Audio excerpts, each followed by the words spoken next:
তো একটা army officer বলেন যে আম্মা তোমার পজিশন তো এখানে না মা, তুমি সবার সামনে যে দাঁড়াও, তুমি বাবার সামনে যে দাঁড়াও, তোমার পিছনে সোলজাররা দাঁড়াবে।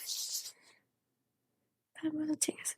তারপর আমি যে সবার সামনে দাঁড়ালাম, তখন এরকম একটা সিন ছিল যে ঢাকা শহরে এরকম কোনো সিন লাইফে কোনো সময় কেউ দেখেনি। সবাই ছবি তোলা শুরু করলো, সবার প্রোফাইলে সেই ছবি ছিল এবং সেই ছবিটা সোশ্যাল মিডিয়াতে ভাইরাল গিয়েছিল। এবং আমি দেখলাম যে আমি যখন দাঁড়াচ্ছি তখন আমি একদম ভেঙে যাচ্ছি আসলে। তখন দেখলাম আমার কে জানি আমার এসে আমার পাশে আমার হাত ধরলো। পরে দেখি আমার ছোট বোনটাকে বাসায় রেখে আসছিলাম না, ও চলে আসছে। সো ইমোশনাল ম্যান, পরে সো বিউটিফুল। এন্ড ওই ছবিটাই আমার কভার ফটো ছিল অনেকদিন ধরে।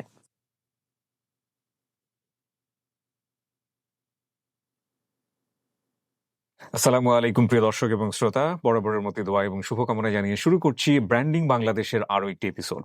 চলুন আমার সামনে যে রয়েছে তার সঙ্গে আপনাদের প্রাথমিক পরিচয়টা করিয়ে দিই। আপনার নামটা একটু বলতে হবে নিজের মুখ। তাসনিয়া আতিক। তাসনিয়া আতিক। বয়স বলতে কোনো সমস্যা আছে? না, একদমই না। সার্টিফিকেটের বয়স 30, অরিজিনাল বয়স 89, 32। ওকে।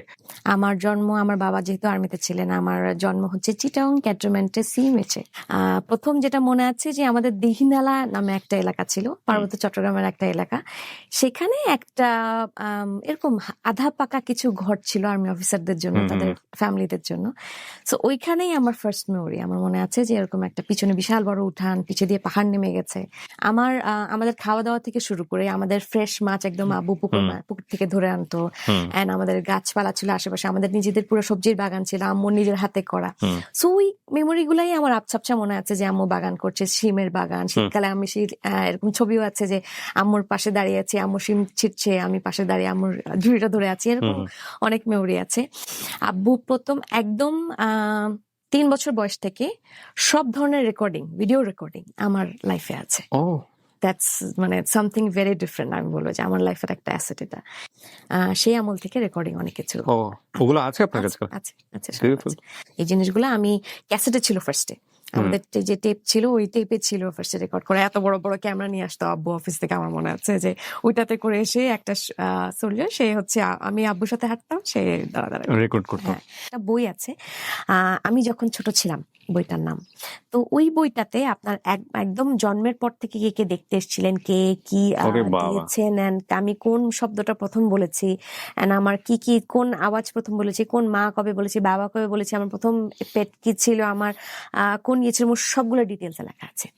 এবং আমার হাতের ছাপ, পায়ের ছাপ, আমাকে মানে কত টাকা কে দিয়েছিল, কোন পয়সা, কোন আংটি, কোন এই সেই সবকিছু লেখা আছে। অসাধারণ একটা জিনিস, ডান বাই মাই ফাদার আর কি। আমার তো একেতে প্রিপারেশন খুব বেশি একটা ভালো না ম্যাট্রিকের আগে দিয়ে। তারপরে হচ্ছে আমার এক্স্যাক্টলি বাংলা দ্বিতীয় পত্র পরীক্ষা দেওয়ার সময় আমার এইখানে এই যে ডাকটা আছে এখানে, এইখানে একটা ছোট্ট একটা গুটলি হয়। তার ঠিক একদিনের মাঝখানে আমার পুরা গায়ে চিকেন পক্স, এবং আমি পুরা চিকেন পক্সের জন্য 4 দিন সিক ছিলাম। আমাকে ওই অবস্থায় একা আরেকটা হলে নিয়ে যে একা পরীক্ষা দিতে হয়েছে। নর্মালি তো এদিক ওদিক একটু জিজ্ঞেস করা যায় বা কথা বলা যায়, আমি একে তো খারাপ স্টুডেন্ট। তারপরে চিকেন পক্স আমাকে সিম্পলি সেপারেট করে দিল, একা এক হলে পরীক্ষা দিয়েছি। আমার ম্যাট্রিকের রেজাল্ট জঘন্য খারাপ।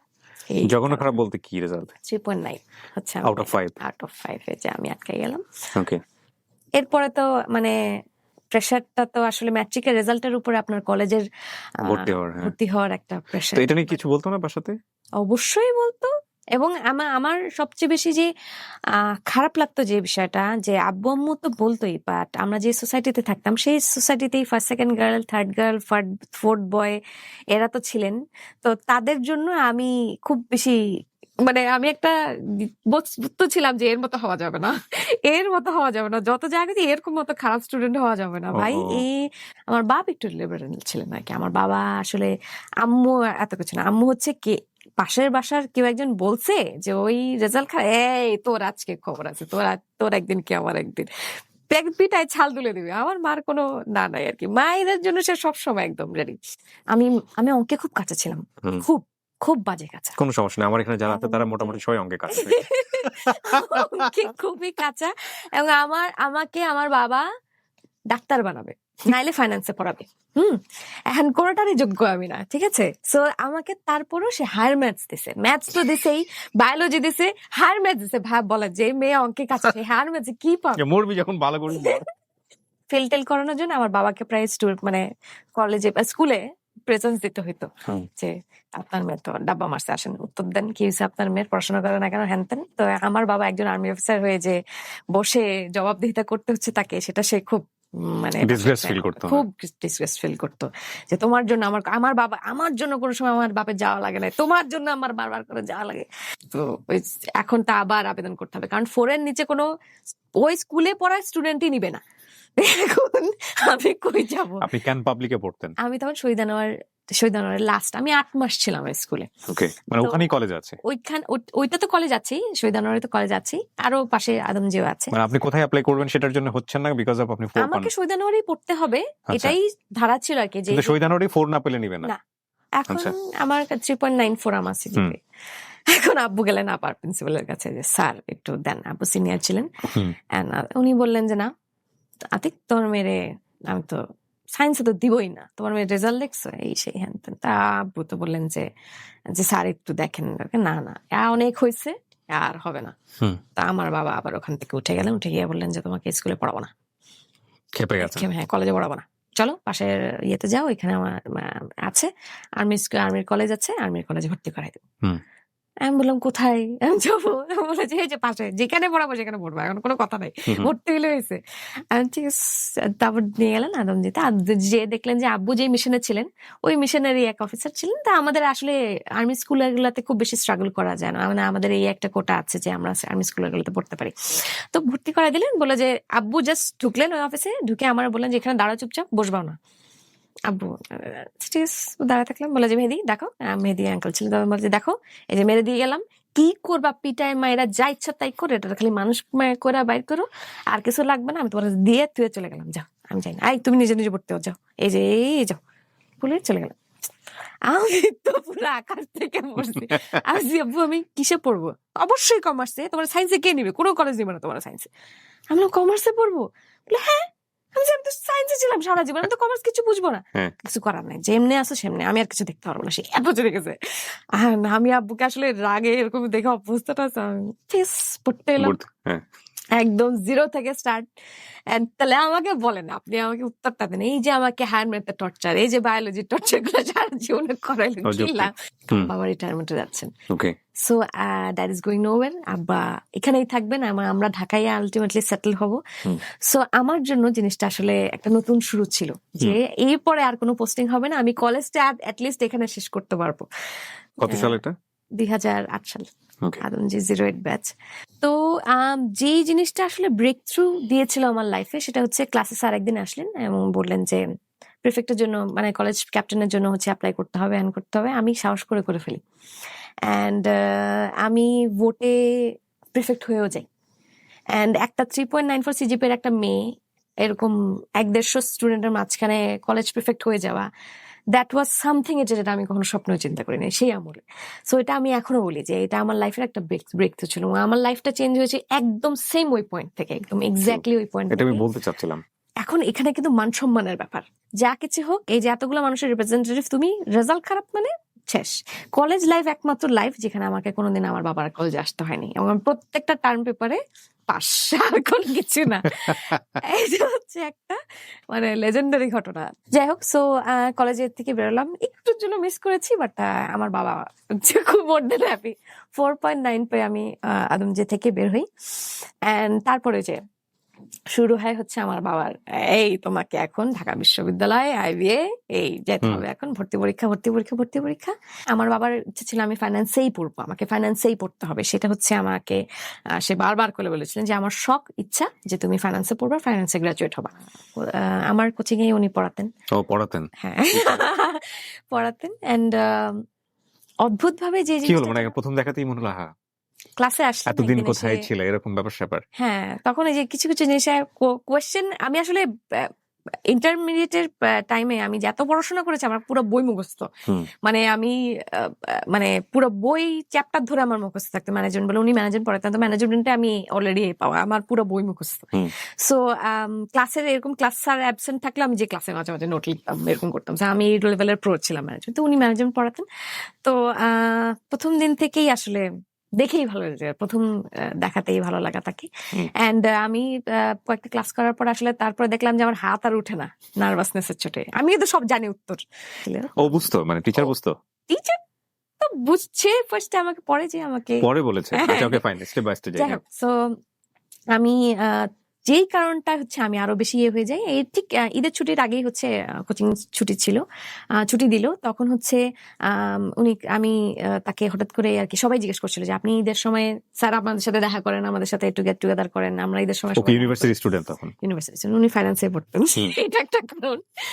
ও ফাইন্যান্স। তো আরেকটা এজন্য বাবাদের বেশি জোরাজুরি করতে নেই, অনেক সময় মিসগাইডেড হয়ে যেতে পারে। এটাই তো ঠিক আছে। আমি হচ্ছে যখন অ্যাকচুয়ালি ক্লাসে সবাই বলছিল যে স্যার কোথায় যাবেন কোথায় যাবেন, তো উনি বলছে যে আমি তো আমাকে ঢাকায় পাবেন না, আমি তো খুলনায় যাব। এখন আপনি বলেন আমিও তুই দিয়ে খুলনা যাবো দাদা বাড়িতে আমার? আমি তো মানে এখন তো কথা না বলে করা যায় না উমা। এখন তারপর আমি তাড়াতাড়ি ক্লাস থেকে বেরোই। আমি 3 দিন ধরে চেষ্টা করলাম, যে আগের থেকে 3 দিন ধরে চেষ্টা করছিলাম যে তার সাথে কথা বলে। প্রতিদিন ক্লাস থেকে বেরোয় আমি এরকম আটকা থাকতাম, পাও আগাইতে পারতাম না ভাই, মানে আমার মনে হতো পাটা আমি উঠাতে পারতেছি না, এরকম দাঁড়ায় আছে কিন্তু সামনে। সো এরকম হয়তো মানে মেজর ক্রাশ ভাই। সো আমি তারপর আস্তে আস্তে তার সাথে কথা বলি, সে আস্তে আস্তে কথা বলি মানে কি? ফার্স্ট মানে কি বলেন? ডিরেক্টলি যে খুলনা কোথায় যাবেন? হ্যাঁ, আমি বললাম ভাই আপনি খুলনায় কোথায় থাকেন ভাই? আমি তো থাকি যে এলাকায়। আমি তো এলাকায় থাকি। হায় হায়, এখন কি হবে? আর খুলনা শহরটা খুব ছোট্ট একটা শহর না, এন্ড এই শহরে একজনকে চেনা খুব অস্বাভাবিক কিছু না। সো এটাই তো একটা বড় ব্যাপার। সো একে তো সে আইডল মানুষ, সে ফাইন্যান্সে পড়ছে যেখানে আমার অ্যাকচুয়ালি পড়ার কথা। তো হচ্ছে আমি তার সাথে কথা বলা শুরু করি, এন্ড আমি ফার্স্ট যে জিজ্ঞেস করি যে ভাই আমার তখন ফেসবুক নাই। ওকে। তার ফেসবুক আছে। ফেসবুক কি আমি জানিও না। 2008 সালে পর্যন্ত আমার কোনো আইডিয়াও নাই যে ফেসবুক কি কোথায়। এন্ড তাকে আমি জিজ্ঞেস করলাম, তখন আছে আমাদের Yahoo chat rooms and messenger বহুত কাহিনী। তো ওই সময় আমি জিজ্ঞেস করলাম ভাই আপনার কি ইমেল আইডি আছে? বলে হ্যাঁ ইমেল আইডি আছে, ফেসবুক আছে। ফেসবুক কি আল্লাহ, যা আমি তো বুঝি না। ও আচ্ছা, ইমেল আইডিটা দিয়েন ভাই, আমি তাহলে দরকার হলে নোট টোট লাগলে আপনাকে বলবো। হ্যাঁ ঠিক আছে লেখেন, নেন, আমাকে অ্যাড করে নিন। ইয়াহু মেসেঞ্জার অ্যাড করে কি করে? আসলে তুমি ফেসবুকে অ্যাড করতে বলছিলেন, আমি তো বুঝি নাই। যাই হোক, তো বাসায় যে আমি বললাম, নিলাম, হ্যাঁ নিয়ে আমি বাসায় যে ছোট বোনকে বললাম যে ভাই সামিয়া ফেসবুক কি? ফেসবুক নাই তোমার? আমার বোন কিন্তু আমাদের 6.5 বছরের ছোট। ফেসবুক নাই? তুমি খ্যাত? ফেসবুক কি জিনিস ভাই? বলে কি তুমি চলো তোমাকে ওপেন করে দিই। আমি ঠিক আছে ওপেন করে দাও। তারপরে আমি তাকে ফার্স্ট টাইম সে ওপেন করছে, তো আমি হচ্ছে ইয়াহু মেসেঞ্জারে তাকে মেইল পাঠালাম, দেখলাম কোনো রিপ্লাই নেই। আসলে মানুষজন তখন ইয়াহুতে অলরেডি ইনঅ্যাক্টিভ, মানুষ ফেসবুকে ডাইভার্ট হয়ে যাচ্ছে। সো তারপরে ফেসবুক ওপেন করার পরে তাকে আমি মেসেজ পাঠায় রাখছি। সো ইয়াহু মেসেঞ্জার এরকম কয়েকদিন হয়েছে যে সে দেখেই নেই। আমি খুব আপসেট ছিলাম যে মেসেজ ইমেল আইডি দিল নিজেই, আবার রিপ্লাই দিল। অ্যাড্রেস কি করতেন, স্যার অথবা ভাইয়া? ভাইয়াই বলতো। তো রিপ্লাই দিল না, আমি খুব আপসেট ছিলাম। তারপরে যেটা হলো যে ফেসবুকে অ্যাকাউন্ট ওপেন করেই তাকে রিকোয়েস্ট আগে পাঠানো হয়েছে, একটা প্রোফাইল পিকচার দিয়ে, আর কিছু নেই প্রোফাইল। তো উনি 3-4 দিন পরে আমি আবার চেক করলাম, আমার তখন বাসায় নেট ছিল না, নেট ছিল বাট খুব স্লো। আমার যখন সাইবার ক্যাফেতে যেয়ে তারপরে আমার করতে হয়েছে এটা। সো করলাম, তারপর একদিন পরে আমি আবার একদিন পরে সাইবার ক্যাফেতে গিয়ে আবার চেক করলাম, তখন সে আবার রিপ্লাই দিল যে হ্যালো হাই, কি ব্যাপার নতুন মানে প্রোফাইল ওপেন করে মেসেজ দেওয়া হয়েছে মনে হয়। আমি বললাম কি করে বুঝলো? কি করে বুঝলো? কোনো আইডিয়া। কি পরিমাণে এক্সপার্ট কিন্তু। কি করে বুঝলো নতুন প্রোফাইল? আমি জানি না, নো নলেজ আসলে। যাই হোক, তারপরেই কথাবার্তা শুরু, এন্ড কথাবার্তা 3-4 দিন। আমার তখন আমি যখন 4.9 পাই আমি কলেজে, আব্বু তখন আমাকে একটা N95 কিনে দেয় প্রথম। অ্যাকচুয়ালি একটু ফাস্ট N95 নোকিয়ার ছিল না? এটা নোকিয়ার ছিল, অনেক অনেক দামি এবং পপুলার ওই সময়। ওই নোকিয়াটার থেকেই হচ্ছে আমি তাকে মেসেজ দেওয়া শুরু করি। নোকিয়াটাতে অনেক কষ্ট করে গুতায় টুতায়, নেট তো খালি ঘুরে না, খালি ঘুরে, কোনো ফেসবুকের পেজ কি মেসেঞ্জার কিছুই আসে না। তো যেইভাবে কষ্ট করে করে তাকে একটা করে মেসেজ পাঠাতাম ওই নোকিয়া থেকে, সে তারপরে রিপ্লাই দিত। অ্যান্ড ওই তারপর আর পারতাম না, তারপর মনে হচ্ছে বান্ডাল মেসেজ কিনে তাকে মেসেজ পাঠানো শুরু করলাম। এয়ারটেলের ধরেন বা অন্যান্য অপারেটরের 1000-2000 মেসেজ পাঠাইতেই থাকে সেও পাঠাইতে থাকে। এরকম করতে করতে আস্তে আস্তে উই গট ক্লোজ। অ্যান্ড তো খুলনায় আমরা প্রতি বছর হচ্ছে রোজার ঈদটাতে মাস্ট এটা আমরা যেতামই। তো ওই সময় যেটা হচ্ছিল যে আমি তাকে বলেছিলাম অলরেডি যে আমি কিন্তু অমুক দিন অমুক সময় এই জায়গায় নামবো, রয়্যালের মোড়ে নামবো। যেটা হচ্ছে যে ওই সময় আমি বলছিলাম যে তুমি তো দাঁড়ায় থাকো, আমি তো মানে ততদিনে তুমি চলে গেছে। হ্যাঁ, তুমি গেছে অলরেডি মোটামুটি। যে কিন্তু বেশি দিন কথা হয়নি, কিন্তু 7-8 দিনেই হচ্ছে আমি তো শেষ ভাই, আমার তো কোনো মানে কন্ট্রোল নাই ইমোশনের উপরে, আমি পুরো একদম গেছি। আমার হাবুডুবু খাওয়া অবস্থা। হাবুডুবু খাওয়া লাইফের প্রথম একটা এরকম একটা এর লেভেলের ক্রাশ ভাই আমি লাইফে কোনোদিন খাই নাই, বা এই টাইপের ইমোশন গুলা যেরকম হতে পারে, এরকম কোনো আইডিয়া, ভয়ঙ্কর হতে পারে, কোনো আইডিয়া ছিল না। সো আমি তাকে যে জিনিসটা বললাম যে তুমি তো দাঁড়াও, আমি তোমাকে জাস্ট দেখি, কারণ এই যে বয়ফ্রেন্ড হিসাবে তো কোনো সময় দেখি নাই, আগে তো স্যার হিসাবে দেখছি, একটু বয়ফ্রেন্ড হিসাবে এক নজর দেখতে চাই। সো আমি তাকে বললাম, সে ওই সময় রয়্যালের মোড়ে দাঁড়ায় ছিল, আমি নামলাম, সে দেখলো, তারপর চলে গেলাম। এটা হচ্ছে আমার তার সাথে অফিসিয়াল ফার্স্ট চোকাচোকি আর কি। So, তারপরে সে চলে গেল। অ্যান্ড তারপরে আমরা এখন দাদা বাড়িতে আসলে আমি মাত্র তখন ইউনিভার্সিটিতে ঢুকিনি, ওই সময় একটা আমাকে তখনও কন্ট্রোলে রাখা হতো। এবং আমার বাবা মা কখনো আমাকে মানে ভাবে ছেড়ে দিতেন না, বা সবসময় একটা না একটা রেখে দিতেন। বিশেষ করে সামিয়া সবসময় লেট ছিল, আমার ছোট বোন, ওকে সব জায়গায় বড় আপু যাও, কোথায় কি করে খালি বলবা বাসায় এসে। তো কোন দিকে যাওয়ার ছিল। সামিয়া কিছু কিছু জিনিস একটু লুকাতে পারতো, ভালোই লুকাতে পারতো, বাট হচ্ছে ছোট তো যাই হোক।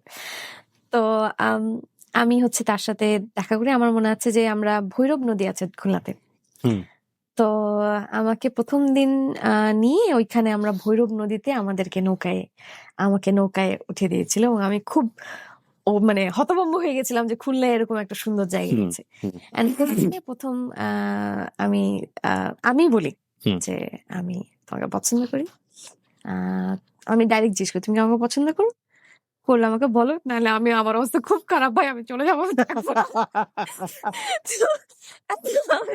আমি নদীতে ঝাঁপ দিচ্ছি। তারপরে আমিও আসলে তোমাকে পছন্দ করি। তো দেখা নদীর মাঝখানে এটা তারপরে তো নদীর মাঝখানেই সে আমার বলে যে আমি তোমাকে পছন্দ করি। তো এই খবর শেষ হইতে হইতে দেখি নদীর পাড়ে যখন আমরা ফেরত আসছিলাম, একটু মানে আমার সন্ধ্যার দিকে হয়ে গেছে অবশ্যই, মানে তখন নদীর মাঝখানে আসলে কোনো বোটই থাকতে দিবে না, এরকম একটা সিচুয়েশন। তো আমি যখন কাছাকাছি আসছি দেখি কি নদীর পাড়ে অনেক মানুষ এন্ড দাঁড়িয়ে আছে, সব ফ্রেন্ড সার্কেল তার খুলনায় পাড়ের মধ্যে দাঁড়ায় আছে। ভাবি তো এটা হচ্ছে ওই সিচুয়েশন আমার এখনো মনে পড়ে যে আমরা তারপর থেকে আমরা যতগুলো ঈদে গিয়েছি, তারপর থেকে আমরা প্রত্যেকটা ঈদের সময় আমার একটাই রিকোয়েস্ট থাকতো যে আমি ওই আধা ঘন্টা ওই বোট রাইডে যেতে চাই, আধা ঘন্টা ওই বোটের ওখানে যেতে চাই। অ্যান্ড ওর কাছাকাছি ওর বাসা ছিল। অ্যান্ড প্রায় আমি বলতাম যে আমাকে তুমি কবে বাসা নিয়ে যাবা, তোমার মার সাথে পরিচয় করে দিব। আচ্ছা দিব। তো যাই হোক, সো আমরা ঢাকা ইউনিভার্সিটিতে ফেরত আসি। তো ঢাকা ইউনিভার্সিটির সাথে আসলে আমার সম্পর্কটা আত্মার হয়ে গেছিল। মানে আমি যেতাম, আমার মনে হতো এটা আমার ইউনিভার্সিটি। আমি নর্থ সাউথ ইউনিভার্সিটিতে ভর্তি, মানে ও ঢাকা ইউনিভার্সিটিতে পড়তো। আমি চান্স পাইনি, ধ্বংস হয়ে গেছিলাম যখন চান্স পাইনি, কারণ আমি তার সাথে থাকতে পারবো না, এটা ছিল আমার জন্য একটা বড় একটা আমি চেষ্টা ছিল, বাট তারপরেও কোনো একটা কারণে হয়নি। আমি ওয়েটিং লিস্টে ছিলাম মনে হয়। তারপরে হচ্ছে আমার 1 বছর পরের বছর আমি আবার পরীক্ষা দিয়েছিলাম। মানে অন্য সব জায়গায় হয়, আমার অন্য ডিপার্টমেন্টেও হয়, বাট কোনোভাবে ফাইন্যান্সে আমি পাইনি। নর্থ সাউথে ভর্তি হওয়ার পরে একটা বড় যে জিনিসটা আবার হয়েছিল, যে জিনিস আমার যে কনফিডেন্স লেভেলটা ধ্বংস হয়ে গেছিল। কারণ হচ্ছে আমাদের এই কালচারটা আছে ইউনিভার্সিটি গুলোতে, দেখবেন যে কিছু মানুষের বেসিক খুব ভালো থাকে, তারা ইংলিশে সবকিছু বলতে পারে, শুনতে পারে। যারা ইংলিশ মিডিয়ামে থাকে তাদের ইংলিশ কিন্তু বেসিক খুব ভালো থাকে। বাংলা মিডিয়ামে যারা আসে তাদের প্রেজেন্টেশন অনেক সমস্যা হয়, এবং মানে আপনি যখন ইউনিভার্সিটি লেভেল, আপনার 90% টাইমে আপনাকে বলতে হবে যে এই কোর্সে প্রেজেন্টেশন, আমি প্রেজেন্টেশনে সবচেয়ে ওয়ার্স্ট ছিলাম। ওকে, কথাই বলতে পারতাম না। আচ্ছা। তো আপনি কোন সাবজেক্টে পড়লেন? আমি ফাইন্যান্সেই পড়েছি। ফাইন্যান্সে পড়লেন, নর্থ সাউথে নর্থ পড়লেন। সাউথে পড়েছি। ওকে। সো আমি ওই জিনিসটা আমার মনে আছে যে আমার কনফিডেন্স লেভেল এত লো ছিল যে আমি একটা প্রেজেন্টেশনে কখনো স্ক্রিনের দিকে তাকাই, মানে যে তাকায় যে পড়ে আমি যে অডিয়েন্সের দিকে তাকাবো, আমি সেটা করতে পারতাম না। 90% টাইম আমি স্ক্রিনের দিকে তাকায় পড়ে পড়ে পড়ে পড়ে স্যার বলতো, এই যে স্যার আমরা এইদিকে, জি স্যার, স্যার স্যার এইভাবে করে আবার দেখা যেত আমি পড়ছি শাইনেস screen এর কাজ মধ্যে। করতো। খুব শাইনেস এবং খুব আনকমফোর্টেবল থাকতাম, কারণ একের পর এক সবাই প্রেজেন্টেশন দিচ্ছে। আমি আসলে আমার প্রবলেমটা ছিল হচ্ছে আমি ওটা মাথায় নিয়ে বসে থাকতাম যে আমি তো বাংলা মিডিয়ামে, আমি তো পারি না, আমার তো একটু প্রবলেম। ও, এবং ক্লাসে এরকম একটা মানে আলাদা এরকম টিমে হয়ে যেত যে বাংলা মিডিয়াম ইংলিশ মিডিয়াম, এরকম এই ডিফারেন্সিয়েশনটার কারণে আমার কনফিডেন্স লেভেল একটু লো হয়ে যেত। যে কাজটা আমি শুরু করি যেটা হচ্ছে যে যত রকমের ফ্রিল্যান্সিং পসিবল, 300 টাকা থেকে পেপারে লেখা, 300 টাকা দিত আমাকে একটা পেপারের 300 ওয়ার্ডের জন্য, ওটা 300 টাকা করে উঠাইতে হতো। মানে এই টাকাটা আপনার দরকার বিকজ বাইরে যাবেন আপনি। বিকজ আমি হচ্ছে ওই টাকাটা জমিয়ে যাতে সেমিস্টার শেষে দেশের ভিতরে কোথাও হয়তো ছোটখাটো একটা ট্যুর Okay. দিতে পারি। হঠাৎ করেই আমি যখন সেকেন্ড ইয়ারে পড়ি তখন একরকম একটা সুযোগ আসে যে ফুড ফেস্টিভ্যালে আমার একটা কনসেপ্ট আসে, ফুড ফেস্টিভ্যালে একটা বিশাল বড় একটা ফুড ফেস্টিভ্যাল অ্যারেঞ্জ করবো। তো সেখান থেকেই আমি আসলে বাবাকে বলি তখন যে আব্বু আমি এরকম একটা ফুড ফেস্টিভ্যাল অ্যারেঞ্জ করতে চাই, বলে কি এটার জন্য বিশাল বড় ফান্ড লাগবে, এই লাগবে সেই লাগবে, তুমি কোথা থেকে ম্যানেজ করবে? সেটা আমি দেখবো, তুমি খালি আমাকে জায়গাটা ম্যানেজ করে দাও। তো তখন আব্বু বলে যে ঠিক আছে, আমাদের আর্মি মিউজিয়ামে একটা মাঠ আছে, তুমি ওখানে করবা কিনা? ওই মিউজিয়ামের মাঠ কিছুর জন্য ভাড়া দেয় না, ইভেন্টের জন্য না, মানে পুরো একটা সরকারি একটা মাঠ, ওটা কিছুর জন্য দিবে না। আমি পুরো কোনো ভাবে টেক করে চিফের কাছ থেকে ছবি সাইন করে মাঠ নিয়ে নিলাম। So, এটা একটা ব্রেক থ্রু ছিল আমার জন্য এবং একটা স্টার্টিং পয়েন্ট ছিল। সেক্ষেত্রে কারণ হচ্ছে আমি কোনো সময় আসলে ওই ব্যবসায়ী চিন্তা ভাবনা আমার মধ্যে ছিল না। ওই যে একটু ভালো স্যালারির চাকরি করব, একটু আস্তে আস্তে এক্সপিরিয়েন্সটা বাড়াবো, এবং আমি এই সিভিটা আমার তো রেজাল্ট ভালো হবে না ফর শিওর, আমি তো একটা মানে দেখা যায় প্রেজেন্টেশনে নাম্বার উঠাইতে পারি না। আমার সবসময় হাইয়েস্ট হলে আমি বি পর্যন্ত যাইতে পারছি, ওই সেকেন্ড ইয়ার পর্যন্ত।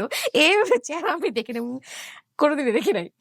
তো যাই হোক, তো আমি যেটা চিন্তা করছিলাম যে একটু বেশি অ্যামাউন্টে টাকা কামায় ফেললে একটু ইজি হয়ে যাবে লাইফটা, একটা বড় প্রজেক্ট নামায় ফেলি। আমার কিন্তু চিন্তা করার কোনো যোগ্যতাই নাই ওই মুহূর্তে, কারণ না আছে টাকা, না আছে অ্যাবিলিটি, না আছে নেটওয়ার্ক, না আছে লিঙ্ক, কিচ্ছু নাই। সো তারপরে আমি এই যে আমার অতিরিক্ত সাহস, যেহেতু আমার ছোটবেলার থেকে এই সমস্যাটা আছে অতিরিক্ত সাহসটা, আমি কি করলাম, ভেন্যুটা নিয়ে নিলাম। ভেন্যুটার কোনোভাবে আমি ফার্স্ট সেমিস্টার থেকে যে কাজটা করতাম ভাইয়া, যেটা হচ্ছে যে ওই যে আমি বলতাম যে ছোট ছোট প্রজেক্ট গুলা করতাম, সেই প্রজেক্ট গুলার জন্য যে টাকাগুলো পয়সাগুলো জমতো সেটা একটা পোর্শন নিয়ে রাখতাম হচ্ছে ফিউচার কোনো একটা সেভিংস এর জন্য, হয়তো বা বিজনেস বা কিছু একটা, ওটার চিন্তা ছিল না, বা কিছু একটা হয়তো করবো সামনে, ওটার জন্য। আর একটা পোর্শন রেখে দিতাম হচ্ছে আমি আমার ট্যুরের জন্য। সো যে একটা মাটির ব্যাংক ছিল যে আচ্ছা ঠিক আছে যে এটা হচ্ছে ফিউচার, ওটা 2 বছরে যতটুকু জমছে সেটার টাকাটা ভাঙলাম, ভেঙে 50,000 টাকা দিয়ে জমা দিয়ে আসলাম ট্যুরের জন্য। এবং ওইটা অলমোস্ট প্রথম ইভেন্টটা হলো হচ্ছে উইদাউট এনি সাপোর্ট, নিজেদের মধ্যেই ভেন্ডার থেকে ওই যে বিভিন্ন 30টার মতো রেস্টুরেন্ট আসলো, ওইটা নিয়ে বিশাল বড় একটা ইভেন্ট করে মোটামুটি নামালাম, পুরো টেপারে কভার করলাম। ওইটার থেকেই রেস্টুরেন্টে যে রেন্ট গুলা দিয়ে এসেছিল ওইটার থেকেই সবকিছু ম্যানেজ করে পুরা ইভেন্টটা সাকসেসফুলি নামালাম। ওটা বাংলাদেশের প্রথম ফুড ফেস্টিভ্যাল হলো, সবচেয়ে লার্জেস্ট পাবলিক ইভেন্ট প্রথম। এটা 2012 সালের ঘটনা। তো এটা করে নামিয়ে ফেললাম। এরপরে হচ্ছে কনফিডেন্স লেভেলটা একটু সুপার হাই, একদম এনার্জেটিক। কি প্রেম সবকিছু চলতেছিল ঠিক মতো? হ্যাঁ, এটার মধ্যে আমি ফ্যামিলিতে জানতো বিষয়টা, ফ্যামিলিতে জানাজানি হলো না। আমার যে অবস্থা, হ্যাঁ আমি আসলে যে কাজ করতেছে ঠিকই, বাট আমার মাথা ওই যে ঢাকা ইউনিভার্সিটিতে, কখন ঢাকা ইউনিভার্সিটিতে যাব, আমি তার সাথে দেখা করতে যাব, বা আমার এরকম ছিল যে আমাকে নর্থ সাউথের মানুষজন দেখতো না, আমি ঢাকা ইউনিভার্সিটিতে। আর মজার ব্যাপার ছিল যে আমরা যে আলাদা করে দেখা করবো ব্যাপারটা তা ছিল না। আমরা হচ্ছে সবসময় কমিউনিটি নিয়ে থাকতাম, আড্ডা বা মধুর ক্যান্টিনে আড্ডা, লাইব্রেরিতে আড্ডা, এইখানে আড্ডা, টিএসসি তে কোনো একটা প্রোগ্রাম হলে আমি যাব না তা তো হয় না, ফারিয়া তো আসতেই, মানে আমার ডাকনাম ফারিয়া, ফারিয়া নামে ডাকতো, সো ফারিয়া তো আসতেই হবে। ওইখানে কখন যাবো সে মাথার মধ্যে ওই টেনশন খালি। সো প্যারালালি আসলে আমি খুব অসম্ভব ডিভোটেড ছিলাম আসলে ওই ইয়েটার জন্য। আমার কোন সময় মাথার থেকে ওই জিনিসটা যাইতো না, যত যাই কিছু যাক, পড়াশোনা চলে যেতে পারে, সেটা যাবে না কখনো। যাই হোক, তো যেটা হলো যে আমার সাথে তার রিলেশনশিপ এমন একটা মানে ভাবে আগাচ্ছিল, সেও ক্যারিয়ার ওয়াইজ মানে তার পড়াশোনা ওয়াইজ খুব ফ্রাস্ট্রেটেড ছিল। সেও লাস্টের দিকে এসে একটু কষ্ট করছিল তার গ্র্যাজুয়েশনের জন্য, সবকিছু মিলে একটু আপসেট ছিল। তারপরে হচ্ছে আমরা যখন শেষের দিকে আসি ইউনিভার্সিটিতে, ততদিনে কিন্তু অলরেডি ফুড ফেস্টিভ্যাল 1 সেকেন্ডটা আমি বিশাল স্পন্সর নিয়ে অলরেডি নামিয়ে ফেলেছি। এবং আমার কাছে মোটামুটি যে ফান্ডগুলো এসছে সেই ফান্ডগুলো আমি গুছিয়ে দেখা যাবে ফিক্স করে রেখেছি, ইয়ে করেছি। এবং পরপর 2টা ব্লাস্ট হয় আমার ক্যারিয়ারে। এটা হচ্ছে ফুড ফেস্টিভ্যাল 1, ফুড ফেস্টিভ্যাল 2, 2012 সাল, 2014 সাল। ওই 2টা আমার মানে লাইফের মানে ক্যারিয়ারে আমার লেখার মতো আর কি, সিভিতে লেখার মতো একটা এক্সপিরিয়েন্স ছিল। আমি এজেন্সি গুলাতে কাজ করতাম, অ্যাক্টিভেশন করা, ব্র্যান্ড অ্যাক্টিভেশন। আচ্ছা। সো আমি দেখা যেত আমি নিউজিল্যান্ড ডেইরির প্রজেক্ট নামিয়েছি, আমি হচ্ছে অ্যাকশন বলছি, গ্ল্যাক্সোস্মিথক্লাইন ওদের প্রজেক্ট নামিয়েছি, ওদের মার্কেট ইভেন্ট কোঅর্ডিনেটর হিসেবে কাজ করতেন আপনি? ইভেন্ট কোঅর্ডিনেটর, অ্যাক্টিভেশনের কাজ করতাম, ব্র্যান্ড অ্যাক্টিভেশন। ওকে। সো ব্র্যান্ড ওদের কোনো টিভিসি গেলে ওগুলো মনিটর করা, ওগুলো এজেন্সিকে দিয়ে। মানে এটা আপনি নিজে আপনার ইউনিভার্সিটিতে করার পরে আলটিমেটলি সিভিটা জমা দেওয়ার পর যখন ইভেন্টস গুলো করলাম সেই এক্সপেরিয়েন্স গুলো তো আমার হয়ে গেল। তো ওইখান থেকে আমি যখন কোনো এজেন্সিতে জব অ্যাপ্লাই করতাম সাথে সাথে আমাকে নিয়ে নিত, আমি কোনো সময় রিজেক্টেড হইনি। কারণ যে মেয়ে এত বড় ইভেন্ট নামাইতে পারছে সে একটা ব্র্যান্ড অ্যাক্টিভেশনে কাজ করতে পারে না, দ্যাটস মানে নট নর্মাল আর কি। যাই হোক, জানি না নর্থ সাউথের হিস্ট্রিতে এত খারাপ স্টুডেন্ট আছে কিনা, বাট আমি ইকো 244 3বার রিটেক নিয়েছি। আর এক মানে প্রথমবার নিয়েছি, তারপরে 3বার রিটেক করেছি, মানে 4বার টোটাল কোর্সটা করেছি। তারপরে ফাইনালি যে আমি বি পেয়েছি মনে হয়। তো এরকম ছিল আমার পড়াশোনার অবস্থা। এই যে আদার সাইড গুলো মাথায় রাখবেন, পড়াশোনাগুলো কিন্তু অনেক বেশি ভালো না, কিন্তু অনেক বেশি ভালো হচ্ছে ওর আদার সাইড গুলা। সেই জন্য জীবনে আসলে সব বিষয়ে মাস্টার হতে হয় না, দরকার নাই। একটা দুটো জায়গায় মাস্টার হলেই জীবনে একটা জায়গায় দাঁড়িয়ে যাওয়া যায়। আপনারা শেষ পর্যন্ত গল্পটা শুনেন, হয়তো অনেকেই চেনেন ওনাকে সোশ্যাল মিডিয়াতে, কিন্তু আজকে একটু নতুন ভাবে চেনার সুযোগ আছে। জি। 7টা জায়গায় অ্যাপ্লিকেশন দিয়েছিলাম, আমার একটা জায়গায়ও আমি রিজেক্টেড হইনি ভাই। আমার সিজিপিএ কিন্তু 2.4। এন্ড বিলিভ মি, একটা কথা বলি, আমরা নিজেরাও তো এখন এমপ্লয়ার, আমরা লোকজন নিয়োগ দেই, আমরা আসলে ও রেজাল্টটা দেখি না, ইউনিভার্সিটিও দেখি না, এবং কয় বছরে পাশ করেছে ওটাও দেখি না, নিচে যে এক্সপিরিয়েন্স গুলো লেখা থাকে এগুলোই সবচেয়ে আগে দেখি। এক্স্যাক্টলি। এইটাই হচ্ছে সবচেয়ে বড় অর্নামেন্ট একটা সিভির। আমার অনেক দিন ধরে আমি আসলে কালচারটা এরকম হয়ে গেছিল যে আমি আসলে কোনো খারাপ লাগা বা কোনো কষ্টের কোনো অবস্থা থাকলে, আমার যদি মন খারাপ থাকে বা কোনো কিছু থাকে, the first thing I will do, মানে প্রথম কাজটা আমি ঢাকা ইউনিভার্সিটিতে যে মধুর ক্যান্টিনে বসবো, সকালবেলা একটা পাউরুটি নিব, একটা ডিম নিব, কাপ চা নিব, ছোট্ট 2টা রসগোল্লা নিব, নিয়ে ওইটা খাবো, খেয়ে আমি যে সামনে বসবো, ব্যাস আমার দিন ঠিক, আমার শান্তি। এত ভালোবাসতেন? এত ভালোবাসতাম, দ্যাটস ইট। আমি ইউনিভার্সিটিতে পড়েছি প্রায় 15 বছর, এমফিল টেমফিল সমস্ত কিছু না, আমি মনে হয় না জীবনে 2 থেকে 3 বারের বেশি মধুর ক্যান্টিনে গেছি। আমি যে ভাই আমার প্রত্যেকটা ক্যান্টিন, আমার মনে হয় না আমি টিএসসি তে ডিবেট করা ছাড়া খুব একটা গেছি হচ্ছে ইউনিভার্সিটি থেকে পড়ার পরে। আপনার শেডের আপনি কখনো খাইছেন পুরি? আমার না এগুলো ঢাকা ইউনিভার্সিটির অনেক ছেলেমেয়েরা শেষে বসে বসে গল্প করে, আমি বলছি কোথায় শেড বলো তো? হাকিম চত্বর ঠিক আছে, আমার লাইফটাই এরকম কাটছে। আপনি ম্যাঙ্গো জুস খাইছেন? হ্যাঁ, এগুলো খাইছি, এগুলো ঠিক আছে, বাট এত প্রিয় লাগে না। মানুষ আপনাদের কাছে যেরকম প্রিয় লাগছে, বাট আমার কাছে না ওইরকম লাগে নাই। দেখা যেত আমি ভাই নর্থ সাউথ থেকে যে 6টার সময় বেরিয়ে যেতাম, আমি ওই যে 1 ঘন্টা। এখানে একটা কথা আছে যে আমি যখন ইউনিভার্সিটি পড়ি তখন তো আব্বু গাড়ি দিয়ে দিতেন, আমি যাওয়া আসা করতে পারতাম। বাট আমি ঢাকা ইউনিভার্সিটি যাইতে তো আমাকে গাড়ি দিবে না, ওই পর্যন্ত তো অ্যালাউ করবে না, জীবনও জানলে একদম শেষ, বাসায় ছাঁচা। তো যেটা হচ্ছে যে আমি নর্থ সাউথ থেকে নেমে রিক্সা নিতাম, রিক্সা নিয়ে বসুন্ধরা গেটে নামতাম, বসুন্ধরা গেটের থেকে একটা বাসে উঠতাম, বাসে উঠে ঢাকা ইউনিভার্সিটি চলে যেতাম। আমার বাবা জানে যে আমি কোনোদিন বাসে উঠিনি, কিন্তু আমি যেতাম বাসে করে, একদম যেই বাস পেতাম, কোনো বাছাবাছি নাই, ভালো কি খারাপ, মানুষ কি আছে নাকি নাই, ঝুলে ঝুলে চলে যেতাম, দরকার হয় যেতেই হতো আমাকে, আমি চলে যেতাম। তখনও ফ্যামিলিতে জানে না যে ওকে পছন্দ করেন বা কোনো কিছু? আব্বু জানতেন, আব্বু তো আচ্ছা জানলে আসলে আমার ফ্যামিলিতে কোনো সময় অ্যালাউ করতেন না আসলে এই জিনিসটা, মানে বাইরে সম্পর্ক করা বা কোনো কিছু, মানে নাকি ওর সম্পর্কটা অ্যালাউ করতেন না? ওর সম্পর্কটা স্পেসিফিক্যালি অ্যালাউ করতেন না। এন্ড আব্বু চাইতেন যে মানে একটু ওয়েল এস্টাবলিশ ছিল, সে যেহেতু পড়াশোনা করছে এবং তখনও খুব বেশি এস্টাবলিশ না, এবং সবকিছু মিলেই একসময় ধরা খেয়ে গেলাম, হ্যাঁ, যে যাচ্ছি এরকম প্রতিদিন এই করছে সেই করছে, প্রচুর লেট হচ্ছে বাসায় যেতে। সো কি করবে এখন, আমাকে যেতেই দিবে না, কোনোভাবে যেতে দিবে না, যদি কোনোভাবে গুণক করে খবর পায় একদম বাসায় এমনি ফাটাফাটি অবস্থা বাসায়।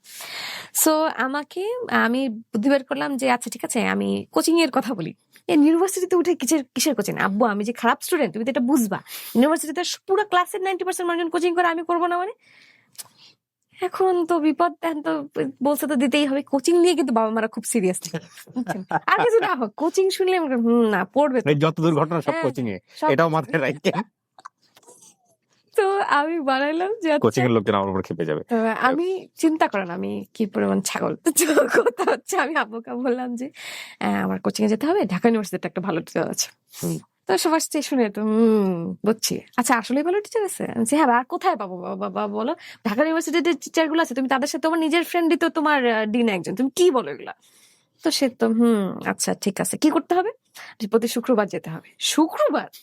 আমি বলছি, হ্যাঁ শুক্রবারে যেতে। শুক্রবারে কোচিং গুলা জানো না, সারাদিন সকাল থেকে রাত পর্যন্ত কোচিং হয়। আচ্ছা ঠিক আছে। সে মোটামুটি আম্মু তো সৌন্দর্য না তো ঝামেলা আছে।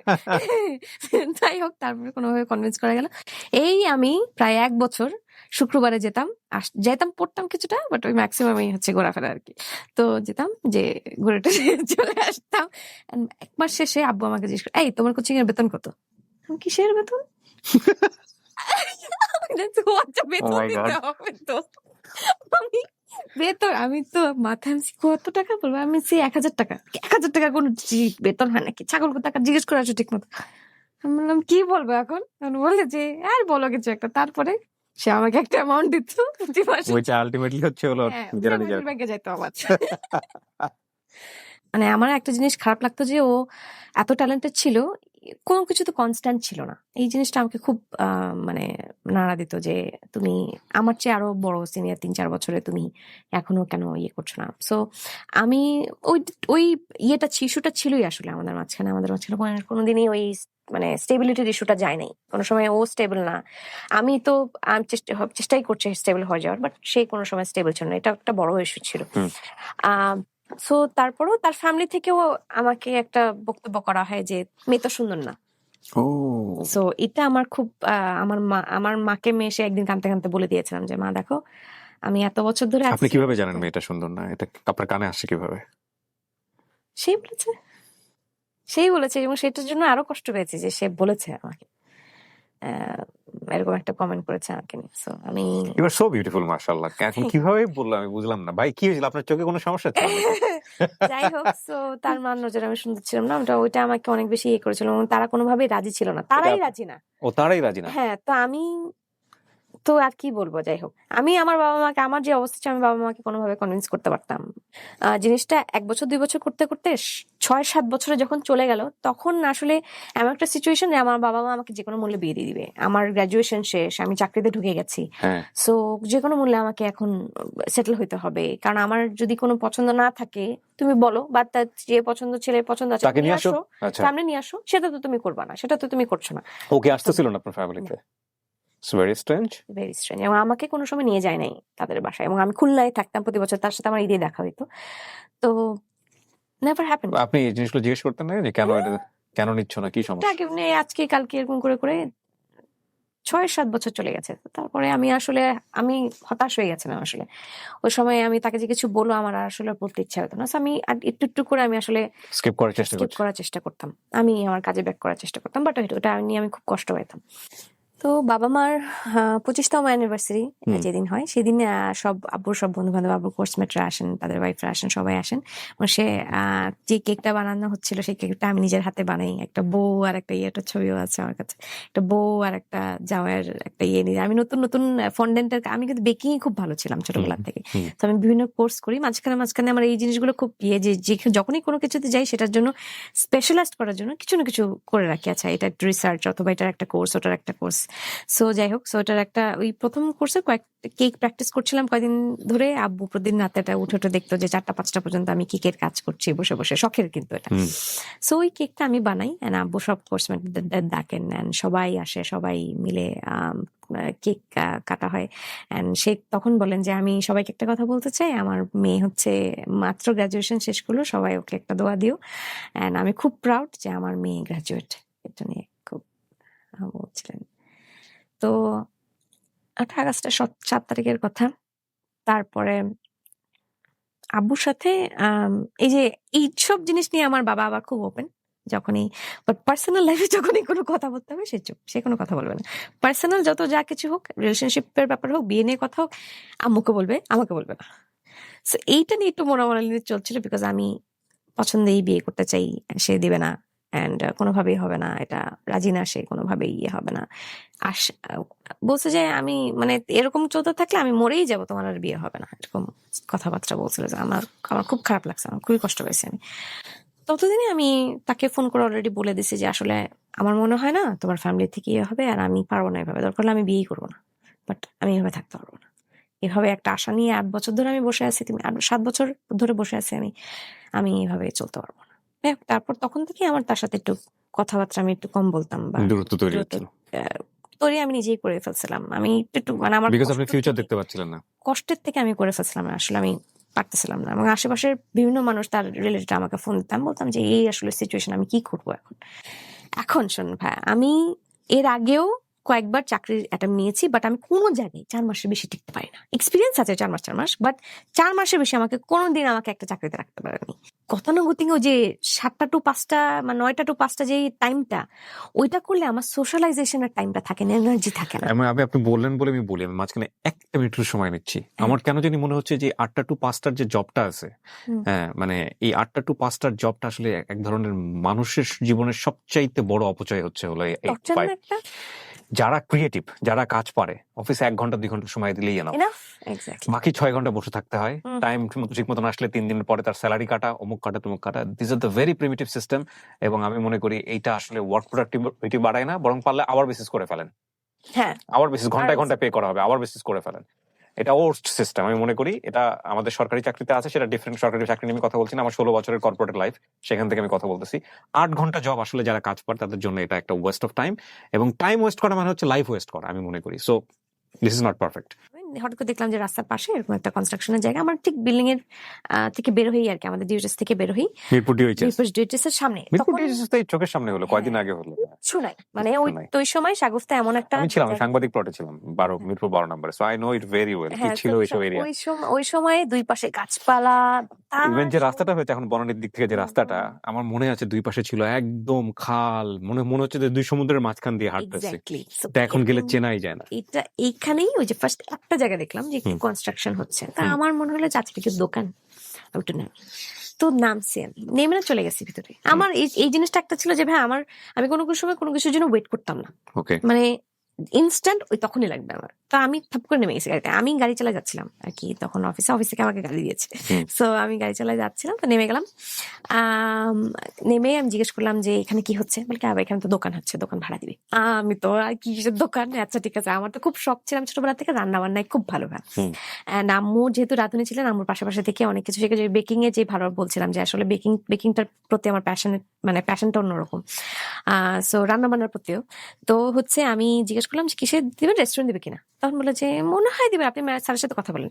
তা আমি বললাম যে কে আছেন ইনচার্জ, একটা আর্মি অফিসার আছেন, মতিউর আঙ্কেল। তো আমি বললো যে আমি আব্বুকে ফোন দিলাম, আব্বু শোনো এই জায়গায় একটা আছে, আর্মি অফিসার একজন।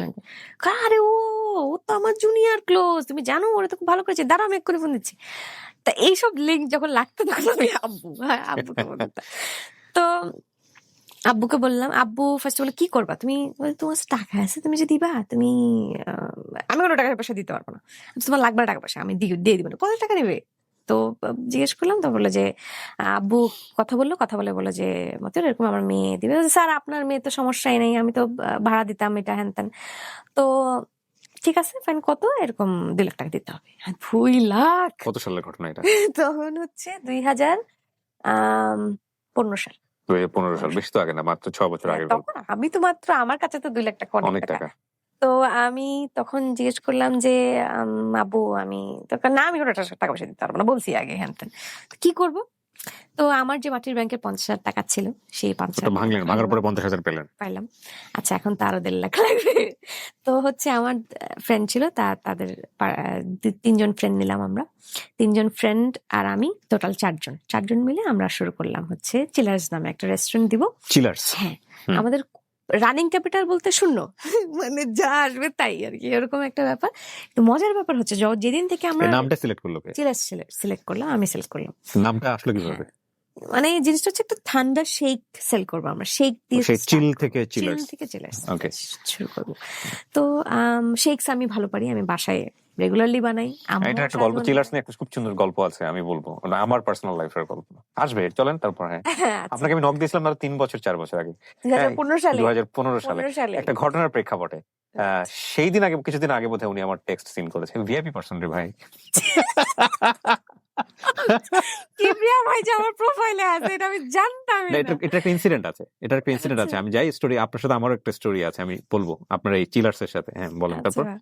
মানে সামনে প্রথম আওয়ার আমরা সন্ধ্যা 7টার দিকে এরকম জাস্ট মনে আছে যে আমি কিচেনে, আমি আর একটা ছেলে সাইফুল। এই সাইফুল ছেলেটা আমি লাস্ট যে অফিস থেকে আসছিলাম, তো সেই বলতো যে ম্যাডাম আমাকে নিয়ে যান সাথে, আপনি তো চলে যাচ্ছেন, আপনার তো রেস্টুরেন্ট আসবে, আমাকে যেখানে রাখবেন আমি থাকবো, আমি যেমনে রাখবেন আমি চলবো, আমার কোনো খাওয়ান পরন দিলেই হবে ম্যাডাম, আপনি আমার নিয়ে যান, এখানে আমার মারে। তারপরে আমার না খুব খারাপ লাগছে, আমি বললাম যে আচ্ছা চল, ঠিক আছে একটা না একটা ব্যবস্থা করবো না, চল আমার দোকান ব্যবস্থা করে দেবো, তুই আর আমি বানাবো না, যা চল, ঠিক আছে চল। তো আমরা আসলে শেফ অ্যাফোর্ড করতে পারতাম না ওই সময়। সো আমি সোহার আপনাকে আমি দেখেছি দোকানে বেশ কয়েকবার। মজার বিষয় হচ্ছে উনি সার্ভও করতো ফুড। হ্যাঁ আমার মনে আছে যে হ্যাঁ সাইফুল কিচেনে কাজ করতেছে, উনি সামনে সার্ভ serving এ করতো। কেউ নেই, আমি সার্ভ করতাম, আমি যে সামনে টেবিল গুলোতে যে সার্ভ করে দিয়ে আসতাম। মানে আমি কিন্তু আপনাকে বলিনি, আজকে ফার্স্ট টাইম আমি আপনার স্টোরিতে বসে বললাম। এটা কেউ বলে নাই আমাকে যে আপু আপনাকে সার্ভ করতে দেখছি। তোরা যে আমার ব্রেনের একটা অদ্ভুত বিষয় আছে, আমি মানুষের নাম মনে রাখতে পারি না, কিন্তু ফেস যদি আমি একবার দেখি জীবনে, এবং ফেস যদি কোনোভাবে রিমার্ক করে ফেলি, সেটা জীবনের যে কোনো পর্যায়ে আসুক না কেন, যে কই হোক না কেন, আই ক্যান রিমার্ক। আমার এই স্টোরিটা এখানে বসে মনে হয়েছে, এই জায়গাটা থেকে আমার মনে আসছে, এই মাত্র মনে আসছে। ও মাই গুডনেস। হ্যাঁ মজার ঘটনা আছে চিলার্স নিয়ে, আরো অনেক ঘটনা আছে। চলো, আপনাকে সার্ভ করতে তখন আমি আর আমার ওয়াইফ আমরা তখন মিরপুরে বিয়ে করে সদ্য ওখানে থাকি। হ্যাঁ মিরপুর 12-তে সাংবাদিক প্লটে। আমরা সন্ধ্যার দিকে একটু যেতাম ওই মিরপুর ডিএইচএস এ সামনে, এবং আমার বাইকটা তখন নতুন। টেবিল চেয়ারটাতে বসতেন, সেই টেবিল চেয়ারটা কেনার আমাদের সামর্থ্য ছিল না, আমাদের কোক আমাদেরকে স্পন্সর করে দিয়ে গেছিল। হ্যাঁ লাল চেয়ার টেবিল, আমার মনে আছে। আমরা ওই নতুন বিয়ে করার পরে আমরা বাইকটা নিয়ে মাঝে মাঝে যেতাম, আমার বাইকটাও তখন নতুন, আমি বাইক চালাতে পারি না তেমন একটা। ওইখানে গিয়ে বসে বসে আপনাদের কোল্ড যে একটা কফি হতো, এটা আমার জীবনে খাওয়া এখন পর্যন্ত বেস্ট। আমি জানি না চিলার্সে এখন পাওয়া যায় কিনা, দ্যাট ইজ অসাম। এখনো আমি ওই যে জিনিসটার চিলার্স ডিউটিস এর আউটলেটটা ওই চেঞ্জ হয়েছে, বাট সেম ফিলটাই রাখার চেষ্টা করেছি। ওইটুকুই দোকান, প্রথম দোকানটা আমার। আদার রেস্টুরেন্ট গুলো আছে সেগুলো বড় করে দিয়েছিলাম, বাট ওই যে সাইজটা আছে ওইটাই মেনটেন করেছি আমি, ওটা চেঞ্জই করি নাই, ওইভাবেই আছে সবকিছু সিস্টেমেটিক ভাবে ওইটাই। ওকে আমরা আগাই, তারপর কি হলো? সো থিং ইজ সাইফুলকে নিয়ে আসলেন। হ্যাঁ সাইফুলকে নিয়ে এসে আমরা দুজন মিলেই বানাইতাম, দুজন মিলেই, একজন একবার সার্ভ করতাম, সার্ভ করতাম, দুইজনে দুই ব্লেন্ডার নিয়ে একদম প্রো। সাইফুলও প্রো হয়ে গেল আস্তে আস্তে। তারপরে রাজীব নামের একটা ছেলে আসলো, যাই হোক ওই দুজনই প্রথম আমার আর কি, আস্তে আস্তে করে। কিচেনের এত গরম ছিল ভাই, আমাদের উপরে টিন শেড ছিল। সো আমার মনে আছে যে আমি বারবার করে বলতাম যে একটু টাকা জমলে একটা এসি লাগাবো। প্রথম মাসের টাকা দিয়ে আমরা একটা এসি লাগাই। আমি বলেছিলাম পার্টনারদের যে আমি তো কাজ করি, ছেলেটাও কাজ করে, আমাদের আসলে কষ্ট হয়ে যায় অনেক বেশি, ভিতরে এত গরম। আর টিন শেডে ওই যে বিকালে আমরা 4টার দিকে ওপেন করতাম, ওই সময় মনে হতো একদম একটা আগুনের দলার ভিতরে ঢুকে গেছি। চাকরি ছেড়ে দিয়েছেন? চাকরি ছেড়ে দিয়েছি। আমি যেদিন ডিসাইড করলাম যে 1 তারিখে ওপেন হবে চিলার্স, ঠিক তার আগের দিন আমি যে রেজিগনেশন দিলাম, আমার 4 মাস বয়স, 4 মাসের বেশি আমার, মানে এইসব। স্যালারি ছিল কত আপনার ওই সময়? 55। আপনার এটা মনে হয় পাগলামো করতেছেন আপনি? আমার বাবাকে যে আমি প্রথম যখন বললাম যে আসলে আমি এরকম করতে চাই, আমার বাবা বললো তুমি দেখো, তুমি পারবা, তুমি পারলে ওকে, বাট এটা কিন্তু অনেক বড় একটা রিস্ক হয়ে যাবে, তুমি কিন্তু একটা ফ্লোতে আসো, তোমার জন্য কিন্তু এই জিনিসটা অনেক বড় একটা ফ্লো, বিকজ তুমি বুঝতেছো না, তোমার এক্সপিরিয়েন্স অনেক, বাট তুমি এখন নিজের থেকে শুরু করছো, এটা কিন্তু জিরো তাসনিয়া। তো তুমি যখন এটা থেকে স্টার্ট করবা, তুমি কিন্তু জানো না এটা কোন দিকে যাবে। ব্যাপারটা হচ্ছে খুব কম সময়ের মধ্যে চিলার্স অনেক নাম করে গেছে, ওই আশেপাশে কিছু ছিল না, আর এরকম রেসপন্স মানুষ আগে কখনো দেখে নাই ওই পত্র লেখায়। তো জিনিসটা আশেপাশের কিছু ইয়ে ছিল, যারা ব্যবসায়ী ছিল তাদের একটু গায়ে লেগেছে, এবং তাদেরও সেল কমে যাচ্ছে, মানুষ হচ্ছে না, এটার জন্য একটু খেপা ছিল। আর সবচেয়ে বড় যে জিনিসটা, একটা মেয়ে চালায় দোকানটা ভাই, একটা মেয়ে চালায়, এমনি বলতো রাস্তা দিকে ভাই মেয়ে চালায় দোকান, ভাই রাস্তার পাশে ভাই, এরকম একটা অ্যাটিটিউড ছিল। এবং আমার এই জিনিসটা এখনো খারাপ লাগে যে আমার কমিউনিটিতেও কিন্তু এটা অনেক লো করে দেখাইতো হয়তো। আমার আশেপাশে অনেকজন বলতো যে ভাবি রাস্তার পাশে মেরে বেচতে দিলেন, কফি বেচে রাস্তার পাশে, এটা কেমনে দিলেন এবং আপনারা? আর্মি অফিসারের একটা মেয়ে, আর্মি অফিসারের একটা মেয়ে, সে গ্রাজুয়েট, একটা ফাইন্যান্স গ্রাজুয়েট হয়ে আপনি কিভাবে অ্যালাউ করলেন? দেশের বাইরে কোম্পানি জব থেকে ছেড়ে চলে দিয়ে আসছে। আমার বাবার নাকি ফোন করে বলছে যে আমার বাবা একদিন এরকম মন খারাপ করে বলছেন যে আমাকে এরকম ফোন করে বলছে তোর মেয়ে নাকি রাস্তার পাশে কফি বেচে, এই অবস্থা। আমি তখন, বাবা আমাকে একটু সময় দাও, আমি বড় হব, বাট আমাকে একটু সময় দিতে হবে তোমার, আমি তোমাকে বলে দিলাম। তো আমার বাবা তখন 1 মাস পরে একটা কথাই বলতেন আমাকে যে আমি লাইফে অনেক ব্যবসায় দেখছি, অনেক মানুষ দেখছি, বাট এইরকম 1 মাসে এইভাবে একটা ব্যবসা দাঁড় করাইতে পারবো, এরকম সাকসেসফুলি দাঁড় করানো, এরকম মানে অভূতপূর্ব কোনো ঘটনা আমি কখনো লাইফে দেখি, মানে ইটস আনবিলিভেবল। কি ঘটেছিল আমাকে একটু বলেন তো, 1 মাস বা 2 মাসের মধ্যে টার্নওভার কি ছিল? টার্নওভার ভাইয়া, আমরা পার ডে 15 to 25,000 করে সেল করতাম শুধু ড্রিঙ্কস। এবং আপনি অবাক হয়ে যাবেন যে আমাদের ড্রিঙ্কস এর ইয়ে ছিল হচ্ছে 35 টাকা থেকে শুরু, 35 টাকা করে। সো আমাদের কি পরিমাণ কোয়ান্টিটি সেল করা লাগতো, মানে দ্যাটস মানে বিয়ন্ড লিমিট আর কি। আমরা তাই সাথে বসে থাক, আমরা এক সময় এরকম হয়তো যে আমরা 6টা ব্লেন্ডার একসাথে চালাচ্ছি। ভালোই ছিল। এন্ড তারপরে 1 মাস পরে যে ঘটনাটা ঘটলো, একদিন সকালবেলা আমাদের, তার আগে আমাদের বিশাল প্রিপারেশন, ঈদ সামনে, 1 মাস পরেই, 2nd মাসেই হচ্ছে ঈদ। তো হচ্ছে আমি হচ্ছে দাদা বাড়িতে যাবো, আমার ছুটি। সো আমি কিচেনে 2টা স্টাফ আর আমার পার্টনারদেরকে বলা আছে যে একজন প্রেজেন্ট থাকবে। তো আমি হচ্ছে, আব্বু সকালবেলা ট্রেনের টিকিট কেটে রেখেছে, আমরা ট্রেনে করে যাব খুলনায়। আর ভোর 4টার দিকে আমার 300 লিটার, একটা কথা বলে রাখি যে আমার নতুন এসি, আমার 300 লিটার ফ্রোজেন মিল্ক হচ্ছে স্টক করা, সবচেয়ে লার্জেস্ট স্টক আমাদের 300 লিটার। ওকে। তো স্টক করা, আমাদের সব টাকা পয়সা জাস্ট দিয়ে ইয়েটা করা। আমরা আসলে ওই সময় টাকা ভাগ করতাম না, আমরা আসলে যে টাকা নিজেদের খরচের জন্য নিব খুব একটা লো অ্যামাউন্ট নিতাম, 90% আমরা রিইনভেস্ট করে দিতাম, যা যে দোকান বড় হোক। তো তারপরে আমরা করলাম, করে টোরে আমরা হচ্ছে আমরা খুলনায় যাব। আমি সকালবেলা সব গুছিয়ে শুলাম। 4টার দিকে আমাকে একটা ফোন আসলো, ভোর 4টার দিকে ফোন আসলো। ফোন এসে সাইফুল ফোন দিল, ফোন দিয়ে বলল যে ম্যাডাম তাড়াতাড়ি আসেন ম্যাডাম, আমার অবস্থা খুব খারাপ, আমাকে পিটাই মেরে ফেলতেছে ম্যাডাম, আমার সবকিছু দোকান থেকে ম্যাডাম সবকিছু শেষ, আমাদের কিছুই নাই, সব নিয়ে যেতেছে ম্যাডাম, এখানে ম্যাডাম পুলিশে খবর দেন ম্যাডাম, তাড়াতাড়ি আসেন, এরকম করে বলতেছে। আমার মনে হইলো আমার ভিতর থেকে কি যেন একটা উড়ে চলে গেল, আমি এত ভয় পাইছি। মানে ম্যাডাম তাড়াতাড়ি আসেন ম্যাডাম, আমাদেরকে মেরে ফেলতেছে ম্যাডাম, তাড়াতাড়ি আসেন, এরকম করতেছে। আমি কি বল, আমি ধরফর করে উঠে আজান দিয়ে দিতে এরকম একটা অবস্থা, আমি দৌড়াই গেলাম, আমি আব্বুকে যে বললাম আব্বু কি যেন একটা হয়েছে, তুমি তাড়াতাড়ি চলো, কি যেন একটা হয়েছে, তুমি চলো। সাইফুল ফোন দিয়েছে, ওখানে নাকি মারপিট হচ্ছে। ও একটা কথা বলছে যে ম্যাডাম তাড়াতাড়ি আসেন, হেরা বন্দুক নিয়ে আসে। এটা শোনার পর আমার হাত পা ঠান্ডা হয়ে গেছে যে আর কিছু না হোক, যে যাতে ছেলে পেয়েগুলোগুলা ইয়ে থাকে, সাইফুল ওখানেই থাকে। আপনি কি আগে থেকে কোনো কিছু আঁচ করতে পেরেছিলেন নাকি একদম ইনস্ট্যান্ট? নাথিং, একদম ইনস্ট্যান্ট, কিচ্ছু না, নাথিং, কোনো আওয়াজ নেই, কিচ্ছু না। আমি আগের দিন সন্ধ্যা পর্যন্ত, রাত্রে 11টা পর্যন্ত দোকানেই ছিলাম, আমাদের 11টার সময় ক্লোজিং, আমরা 11টা পর্যন্ত ওইখানেই ছিলাম। ওকে। তো নাথিং এট অল, সবকিছু ঠিক আছে। আমার দোকানে সবকিছু রেখে আসছি, আমার সবকিছু তো দোকানেই আছে, কারণ এত যদি মানে কোনো একটা আওয়াজ বা কিছু যদি থাকতো তাহলে তো আমার দোকানে এত কিছু রাখতাম না। সবকিছু ক্যাশের লকারেও তো ক্যাশ থাকে, আমাদের ডেইলি সেলটা ওইখানে থাকে। সো যাই হোক, তো চলে আসার আব্বুকে বললাম, আব্বু তাড়াহুড়া করে রেডি হয়ে, আমি আব্বুকে নিয়ে বেরোলাম। বেরোয় ওই জায়গায় যেয়ে দেখি পুরা একদম মানে দোকানের উপর থেকে নিচ পর্যন্ত পুরা পাট ভাঙা, ভিতর আমি পুরা সামনে পুরা কাঁচ ভাঙচুর করে একাকার। আমার ইভেন আমার যে দোকানের গ্লাস গুলা ছিল, ওই গ্লাস গুলো ফেলে এরকম করে পাড়াইছে। এসি তো নাই, এসি চুরি হয়ে গেছে। আমার ফ্রিজে যতগুলা স্টক ছিল, আমার যা যা ছিল, 300 লিটার যে মিল্ক ছিল, ওইটাও পাশের গ্রাম থেকে নাকি ভাঙচুরের পরে এসে নিয়ে চলে গেছে, মানে ওগুলা নিয়ে পাচার করে দিছে সব দিকে, আশেপাশে যা ছিল। আর অন্য কোনো দোকানে হয়নি, শুধু আপনারটাতে হয়েছে? পাশের দোকানগুলো ভাঙচুর করছে, বাট আমার মতো না, আমারটা কিছুই নাই ভাই। আমার ফ্রিজটা খালি বের করতে পারে নাই, দরজা দিয়ে বের করতে পারে নাই, কারণ ফ্রিজও চেষ্টা করছে বের করে ফেলার জন্য। আর আমার যে কাউন্টার ছিল সেটা পিছিয়ে দিয়ে ভাঙচুর করে পিছিয়ে দিয়ে ফেলে দিছে, আমাদের পিছন দিয়ে এরকম একটা খাট ছিল পিছনে।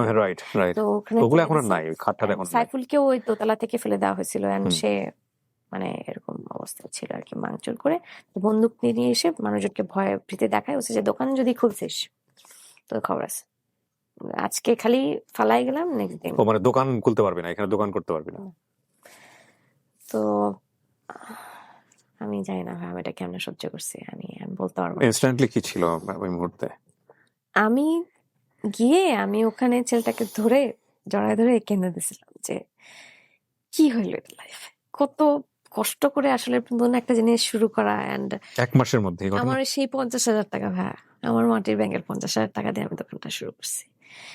সো ইট ওয়াজ মানে বিয়ন্ড, আসলে আমি ওই ইমোশনটা আমি কোনোদিন ভুলতে পারবো না। আমি এখন লাখপতি কোটিপতি হয়ে যাই, বাট সেই হ্যাপিনেসটা আমাকে 1 মাসের হ্যাপিনেসটা কেউ দিতে পারবে না, চিলাজের ওই হ্যাপিনেসটা আসলে। যাই হোক, সো তারপরে আমি জাস্ট ওখানে আমি এত বেশি হাইপার ছিলাম যে আমি ওই সময় সব র্যাব আর পুলিশ এক লাইনে দাঁড়ানো, আব্বু তখনই শোনার সাথে সাথেই খবর দিয়েছিলেন, এন্ড সবাই দাঁড়ানো ছিল এখানে, র্যাবের গাড়ি পুলিশের গাড়ি সবাই এসছে। এরকম একটা ইনসিডেন্ট, মানুষজন মারধর করে লুটপাট করে নিয়ে যাবে, এটা তো দেখা যায় না ঢাকা শহরে, তখনও এরকম দেখি নাই আমি, তাও আর্মি এরিয়ার মধ্যে। আর্মি এরিয়ার মধ্যে। তো কি একটা ব্যাপার। যাই হোক, তারপর আমি বললাম যে ওই জায়গায় দাঁড়া আমি একটা জিনিসই বারবার করে চিৎকার করে বলছিলাম যে তোদের সবগুলার আমি দেখে নিবো, পুলিশদেরকে বলতেছি যে তোরাও ইনভলভ। আমি I was out of my sense. পরে আমি বলছি যে ভাই সরি, আমি আসলে আউট অফ মাই সেন্স, আমি কি বলছি আমি জানি না, বাট আমি যারাই করছে না কেন আমি ছেড়ে দিব, আমি যেমনি হোক, আপনার 10 বার ভাঙেন দোকান, আমি 10 বারই দোকানদার করবো, কতগুলো চুরি করতে পারো করবো।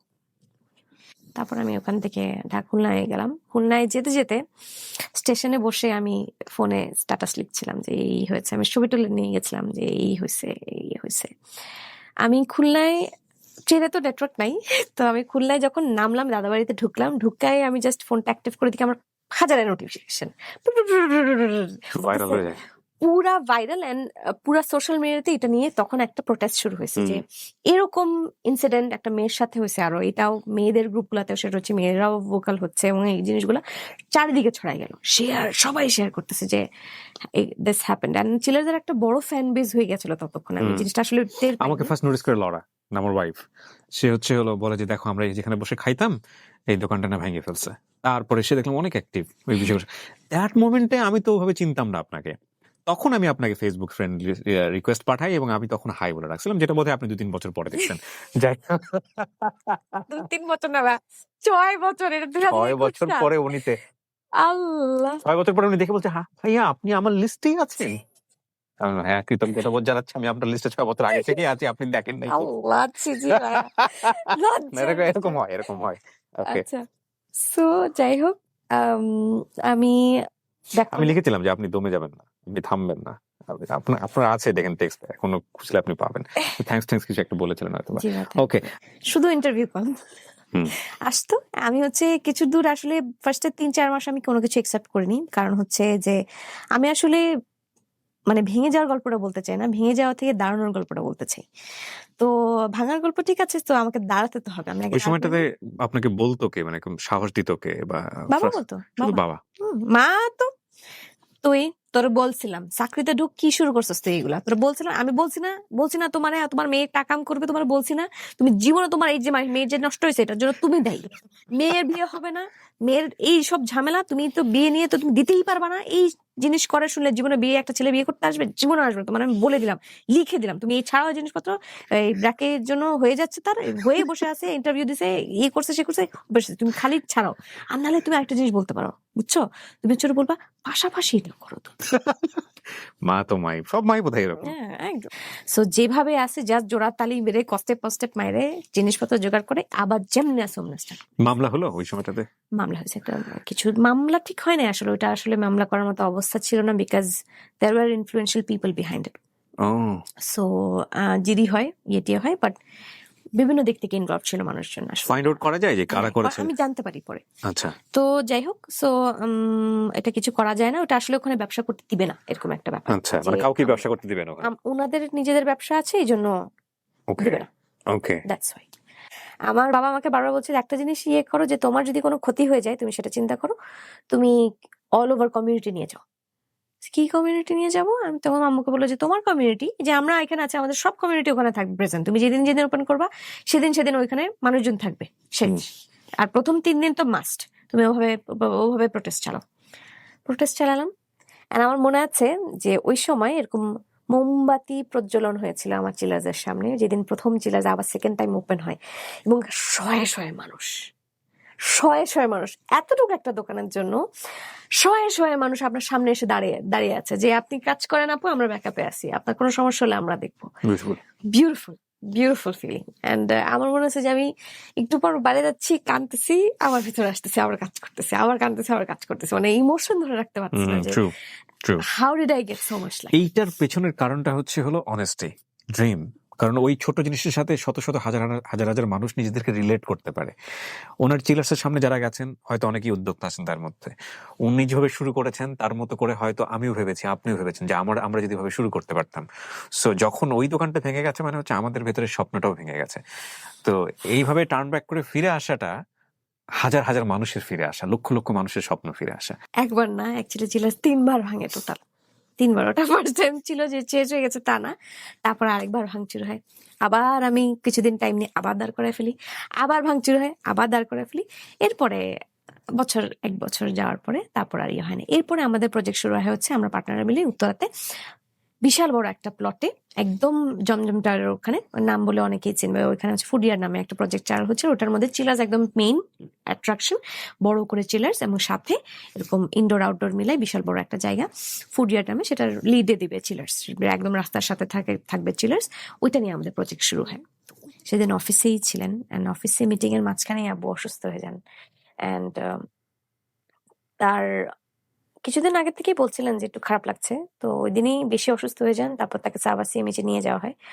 তো আম্মু আমাকে ফোন করেছিল যে তুমি কি আসবা? না আপুর কি হবে, কিছু হবে না, এই হয়তো টুকটাক একটু বমি টমি করছে, যাও ঠিক আছে, যাও, আমাকে জানাও কি হয়। তারপরে 1 ঘন্টা পর ফোন দেয় আম্মু যে তোমার বাবা আটকে তো সিএমএইচ থেকে ঢাকা সিএমএইচে ট্রান্সফার করা হচ্ছে, তুমি সিএমএইচে আসো ধরে। আমি তো বুঝি নাই, আমি তো দৌড়াই গেছি সন্ধ্যাবেলা যে বলতেছে যেহেতু আপনার বাবাকে এখন ইমার্জেন্সিতে নিয়ে যাচ্ছে, আপনি ইয়ে করেন, ওই যে টেস্ট করাতে হবে, ইয়েটাই করাতে হবে, পুরো অ্যাবডোমেন স্ক্যান করাতে হবে।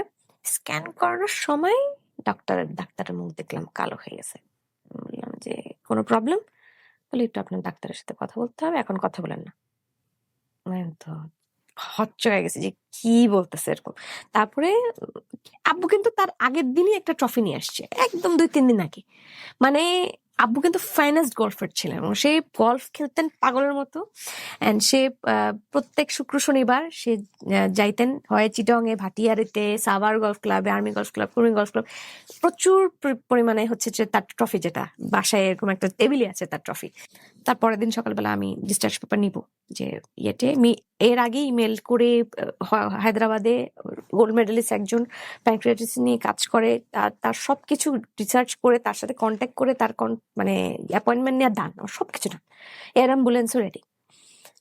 পরে আমি গেছি, যাওয়ার পরে আমার ছোট চাচা আসছেন, বলছে ফারিয়া বাবাকে তো মনে হয় নিয়ে যাওয়া যাবে না। কেন নিয়ে যাওয়া যাবে না? কি বলতেছো তুমি এগুলা? কেন নিয়ে যেতে পারবো না? আমি সবকিছু রেডি করছি, তুমি কি বলতেছো এগুলা?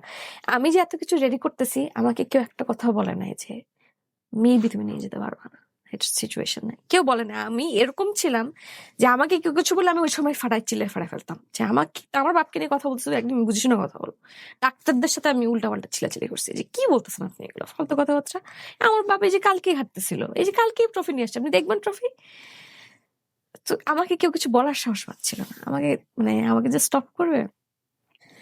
আমাকে বলছে যে আপনার নিঃশ্বাসের একটু সমস্যা হচ্ছে, আপনি ডায়ালিসিস করবে, ডায়ালিসিস করে একটু কষ্ট হচ্ছে না, সেটা নিঃশ্বাস নিতে পারতেছেন, ওনাকে একটু এখান মানে গলা দিয়ে দিবে আর কি।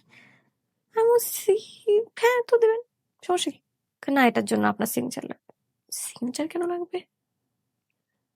বলে আপনার মাকে একটু ডাক দেন। মাকে কেন ডাকবো? আমি সিগনেচার করে দিব, কি এমন ব্যাপার না তো। আপনার আব্বুকে একটু বলেন, আব্বুর সেন্স আছে। তা আমি গেলাম, আমি বললাম বাবা আমি তো তোমাকে বাইরে নিয়ে যাচ্ছি, তুমি একটু অসুস্থ, তোমার আব্বু হ্যাড নো ক্লু কি হচ্ছে, ইজ ভেরি টাফ একটা লোক, তাগড়া একটা লোক। সে যে আমি তোমার তো একটু অসুস্থ, তোমাকে বাইরে নিয়ে যাবো, তুমি চেষ্টা করো। কোথায় নিয়ে যাওয়া? আমি সে ইন্ডিয়াতে। তো বলে যে না আমি এখন কোথাও যাবো না, আমি এখানে সুস্থ হয়ে যাবো, আমি কোথাও যাবো না। বলতেছিলেন ওটা? আপু বলতেছে আমি বলতে যাবো না, আরে না এখানে সুস্থ হয়ে যাবো, এই কি এখানে কিছু না। আমি সে শোনো আরেকটা জিনিস, আমি তোমাকে একটু অক্সিজেন দিবে গলা দিয়ে, ওইটা তোমার নিঃশ্বাসের সমস্যা হচ্ছে আর কি, অক্সিজেন লাগবে তোমার বডিতে। হ্যাঁ হ্যাঁ, I understand everything, you just tell them to operate, it's okay. সে ওকে, স্যার তোমার কিছু লাগবে, আমাকে একটু পানি দাও। পানি দিলাম। আচ্ছা আচ্ছা, আমাকে সিগনেচার করতে বলতেছে। হ্যাঁ দাও, কি সমস্যা, ইটস ওকে, ফাইন। আবু দ্রিগিতাস, কোনো সমস্যা নেই। গেলাম, সিগনেচার করলাম। তারপরে রাত্রেবেলা আমার চাচা বলছে, বাবা তুমি বোঝার চেষ্টা করো, তোমার বাবাকে নিয়ে যাইতে পারবে না, তুমি তোমার বাবার অবস্থা নেই, তোমার এই যিনি ইকুইপমেন্ট মেশিনস গুলা নিয়ে তুমি যাইতে পারবে না বাবা, তোমার অনেক ঝামেলা আছে, তুমি বুঝতেছো না ব্যাপারটা। আমি শুনে পারলে আমি দেয়ালে নাকি গ্লাস ছুঁড়ে মারছিলাম। আমার মানে এই জিনিসগুলো আমার বেগ আইডিয়া, মানে আমার মাথায় নাই আসলে, আমি এত অ্যাবনর্মাল ছিলাম। যে কি বলতেছে হ্যান ত্যান, তুমি তোমার জন্য দেখো আমার বাবার চলে, আমি তোমাকে ধরবো এসে, আমি আমার ছোট চাচাকে এভাবে বলছি, তোমাকে ধরবো আমি এসে। তো তারপরে রাত্রে একদিন পরে, আমি অলরেডি 2 দিন আমাকে এই কথা বলার পরে আমি বিছানা থেকে উঠতে পারিনি। আমি বিছানাই, আমাকে কেউ নড়াইতে পারে না, চড়াইতে পারে না, আমি একদম না খাওয়া না দেওয়া ওইখানেই এভাবে। 2 দিন পরে I was feeling it, but আমি যাই না, যাই হোক। তারপরে 2 দিন পরে রাত্রে 1:30টার সময় আমাকে হসপিটাল থেকে কল আসছে। হসপিটাল থেকে কল এসে বলছে যে আন্টি আপনি একটু তাড়াতাড়ি আসেন, হি ইজ নট ব্রিদিং। মানে কি বলতেছেন আপনি, যাতা। আমি আমি আসছি। পরে আমি গেছি, আমি সবার আগে দৌড়ায় গেছি। আমি তখন ওই যে আমাকে নিচে নামাইছিল আর কি, আমি যখন 2 দিন ধরে ইয়ে করতে পারছি না, তখন আমি নিচেই ছিলাম। দেন আমি তাড়াতাড়ি গেলাম, আমি আগেই দৌড় দিছি, আম্মুকে আর সামিয়াকে বলিনি। দৌড় দিছি, দৌড় দেওয়ার পরে আমি ঢুকে দেখলাম আবার pulse straight, is not breathing, and is goat, একদিন আগে তো বললো ঠিক হয়ে যাবে, and within 9 days, out of nothing, আমার লাইফের সবচেয়ে বড় সাপোর্ট, আমি যার জন্য এই পর্যন্ত আসছি, আমার জাস্ট আউটলেট একটা, আমার বাবার এত বড় একটা স্বপ্ন যে ফ্র্যাঞ্চাইজটা ওপেন হবে, আর 1 মাস বাকি ছিল। বলছে যে আপু ওই আউটলেটটা যাইতো, লেট হচ্ছে কাজ, দেখে বলতো যে আমি মরে যাবো, তারপরে এই আউটলেট ওপেন হবে না। চিকিৎসা চলে গেছে, দেখে যেতে পারে নাই। আমি লাইফে অনেক, আমি আজকে যে পর্যায়ে আসছি, আমার বাবা দেখলে জীবনে বিশ্বাস করতে চাইতেন না, এবং সে এত প্রাউড হইতেন বা খুশি হইতেন। যাই হোক, আমি লাইফের সবচেয়ে বড় সাপোর্টটা আগস্টের 27 তারিখ 2016 সাল আমি হারা ফেলছি।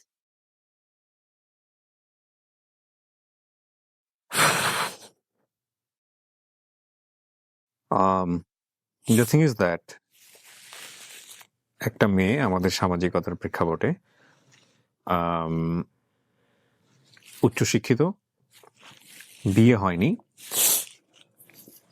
পরিবারের বড় মেয়ে এবং বড় ছেলের ভূমিকায়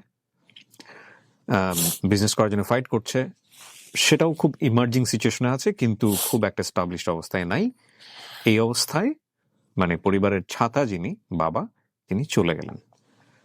এতক্ষণ ধরে আপনারা একটা প্যারালাল গল্প শুনছিলেন, কিন্তু এই প্যারালালের পরের যে টুইস্টগুলা, সেগুলো সত্যি সত্যি অচিন্তনীয়। তাছাড়া আমরা আগাই সামনের দিকে। তারপরে কি হলো? আমার বাবার সামনে, পিছনে হচ্ছে সব আর্মির সোলজাররা, আমি আমার বোন ছিলাম ওখানে। সো এরকম ছিল যে আমি আব্বাকে নিয়ে গিয়েছি। আমার আম্মু আর ছোটটার অবস্থা তো খুব, আমার ছোটটা অনেক ছোট তখন, মাত্র ইউনিভার্সিটিতে ঢুকবে মাত্র তখন, ছোট বোন। আর সো আমি ওকে বলেছিলাম যে তোমার যাওয়া লাগবে না, তুমি থাকো, আমি আব্বুকে দিয়ে আসি, আম্মুকে যাওয়ারই লাগবে না আম্মুর, আমি একাই যাব, আমি একাই করবো, তোমাদের কারো যাওয়া লাগবে না। আমার তখন হচ্ছে শুধু রেসপন্সিবিলিটি পালন করতে হবে, কিছু না, আমার বাবাকে কবর দিয়ে চলে আসতে হবে, ফ্যামিলি রেসপন্সিবিলিটি পালন করতে হবে। আমার এখন এরকম সিচুয়েশন আছে, আমার ইমোশন পরে দেখা যাবে, কিন্তু আমার বাবাকে তো আগে, আমার বাবার জন্য তো রেসপন্সিবিলিটি আগে পালন করতে। সো থিং ইজ, আমি গেলাম, আমি আব্বুকে, আঙ্কেলকে, যারা আঙ্কেলরা ছিল, আমি বলছি যে আঙ্কেল, একটা জিনিস, এই মেমোরিটা আমি চাই, আপনি রেকর্ড করে রেখেন। আমার এই ভিডিওটা আমি চাই আমার বাবাকে, যে আমি সসম্মানে, সামরিক সম্মানে আমি দাফন করছি, আমি এটা ভিডিও চাই। আমি জাস্ট ওই গার্ড অফ অনারের সামনের যে ইয়েটা, রাইফেল নিয়ে একটা ইয়ে করে, ওটা, ওগুলো সবকিছু আমি চাই। ওকে, তো আমি যে ওইখানে আব্বুকে সামনে, আব্বুকে রাখা, আব্বুকে পতাকা দিয়ে, বাংলাদেশের পতাকা দিয়ে এরকম একটা কফিনে রাখা হয়েছে, অ্যান্ড সামনে গার্ড সবাই দাঁড়ানো, তারা সসম্মান সামরিক সম্মানটা দিবে। তো ওই সময় আমি পাশে যেয়ে দাঁড়াই তাদের। তো একটা আর্মি অফিসার বলেন যে আম্মা, তোমার পজিশন তো এখানে না মা, তুমি সবার সামনে যে দাঁড়াবা, তুমি বাবার সামনে যে দাঁড়াবা, তোমার পিছনে সোলজাররা দাঁড়াবে। আমি বললাম, ঠিক আছে। তারপর আমি যে সবার সামনে দাঁড়ালাম, তখন এরকম একটা সিন ছিল যে ঢাকা শহরে এরকম কোনো সিন লাইফে কোনো সময় কেউ দেখে নাই। সবাই ছবি তোলা শুরু করলো, সবার প্রোফাইলে সেই ছবি ছিল, এবং সেই ছবিটা সোশ্যাল মিডিয়াতে ভাইরাল গিয়েছিল। এবং আমি দেখলাম যে আমি যখন দাঁড়াচ্ছি তখন আমি একদম ভেঙে যাচ্ছি আসলে।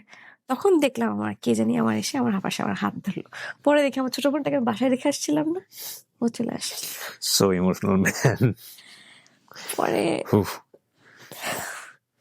So beautiful. এন্ড ওই ছবিটাই আমার কভার ফটো ছিল অনেকদিন ধরে।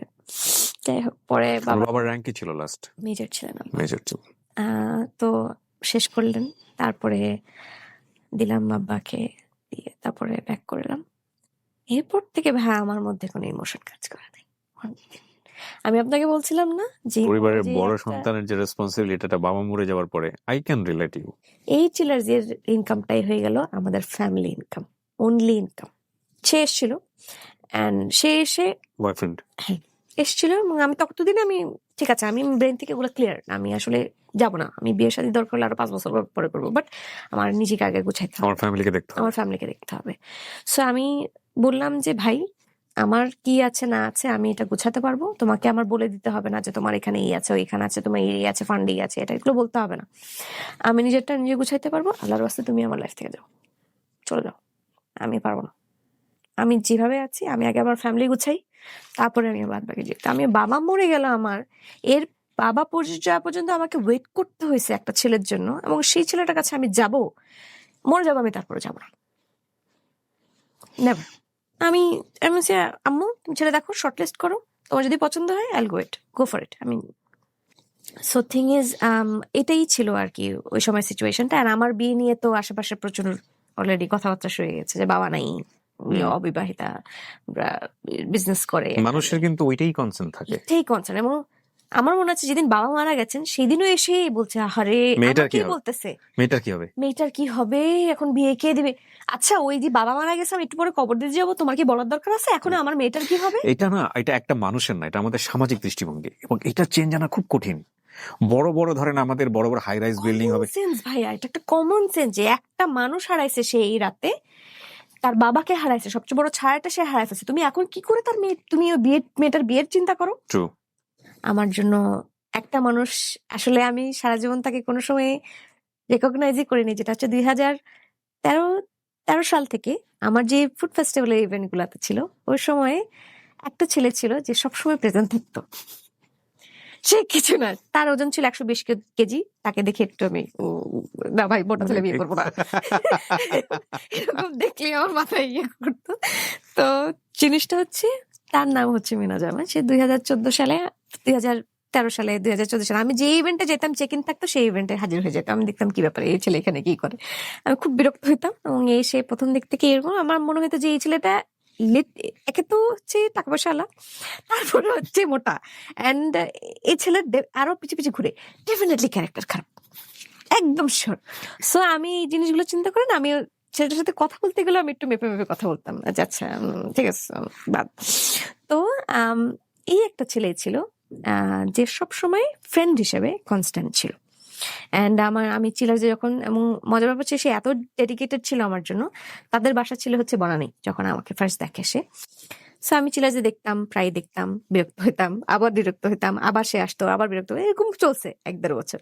তো ফাইনালি হঠাৎ করে অনেকদিন তাকে দেখি না, 2016 মাঝখানে 15 শোনার মাঝখান দিকে আব্বু মারা যাওয়ার আগেই সে এসেছিল, এবং সে আমি হঠাৎ করে দেখি সে অনেক শুকায় কাঠ হয়ে গেছে, দেখতে সুন্দর।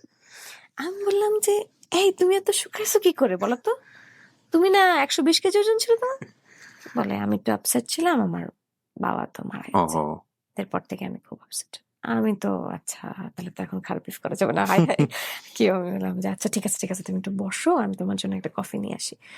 তারপর তাকে বসালাম, কফি টফি খেলাম। আমার খুব গিল্টি ফিল হচ্ছিল, হারে হারে ছেলেটার সাথে কি মানে আগে তো ইগনোর করে গেছি, এই করছে সে করছে। তারপরে এরকম রেগুলার সে ভালো বিহেভ দেখে সে তো খুশি হয়ে গেছে, এখন সে রেগুলার আসা শুরু করলো। আমি না একটু বিরক্ত, কারণ হচ্ছে আমি কোনো রিলেশনশিপে যাবো না ভাইয়া, আমার আসলে এখন ফ্যামিলির রেসপন্সিবিলিটি অনেক, আমি একটু সময় নিয়ে বিয়ে করতে চাই, আর ওরকম ছেলেও আসতে হবে। আসলে আমি ওই আগের রিলেশনশিপটাতে এত বেশি ইনভলভ ছিলাম, এত বেশি মেন্টালি ইনভলভ ছিলাম যে আমি কখনো কোনো সময় আসলে অন্য কিছু চিন্তা করবো এরকম কখনো আমি আসলে মাথায় আসে নাই। যাই হোক, সো সে তার ডেডিকেশনটা এরকম ছিল। আমি ফার্স্টে মহাবিরক্ত হয়েছি, বাট যখন আব্বু চলে গেল, সে ছিল হচ্ছে তখন দেশের বাইরে ছিল।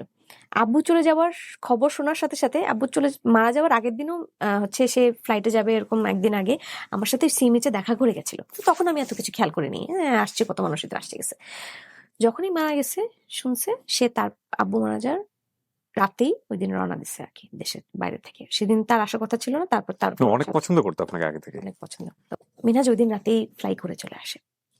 চলে আসার পরে যখন আমি আব্বু মারা যাওয়ার পরের দিন আমি দেখি যে আমার রুমের মধ্যে একটা পরিচিত মানুষ ঢুকছে, আমি ওকে দেখে আমার জানি কি মনে হয়েছে, আমার মাটির নিচে আমি মানে আমার পায়ের নিচে আমি মাটি খুঁজে পেয়েছি, কনফিডেন্স। আমি যে তাকে একদম সাথে সাথে জড়ায় ধরছি। তার সাথে কিন্তু আমার এই টাইপের সম্পর্ক না যে একটা নর্মাল হাগ দিব বা এরকম সম্পর্ক না, বাট আমি সাথে সাথে ইয়ে হয়ে গেছি। বাট তারপরও আমার মনে হয়েছে যে he someone very close to my heart, এরকম মনে হয়েছে আমার।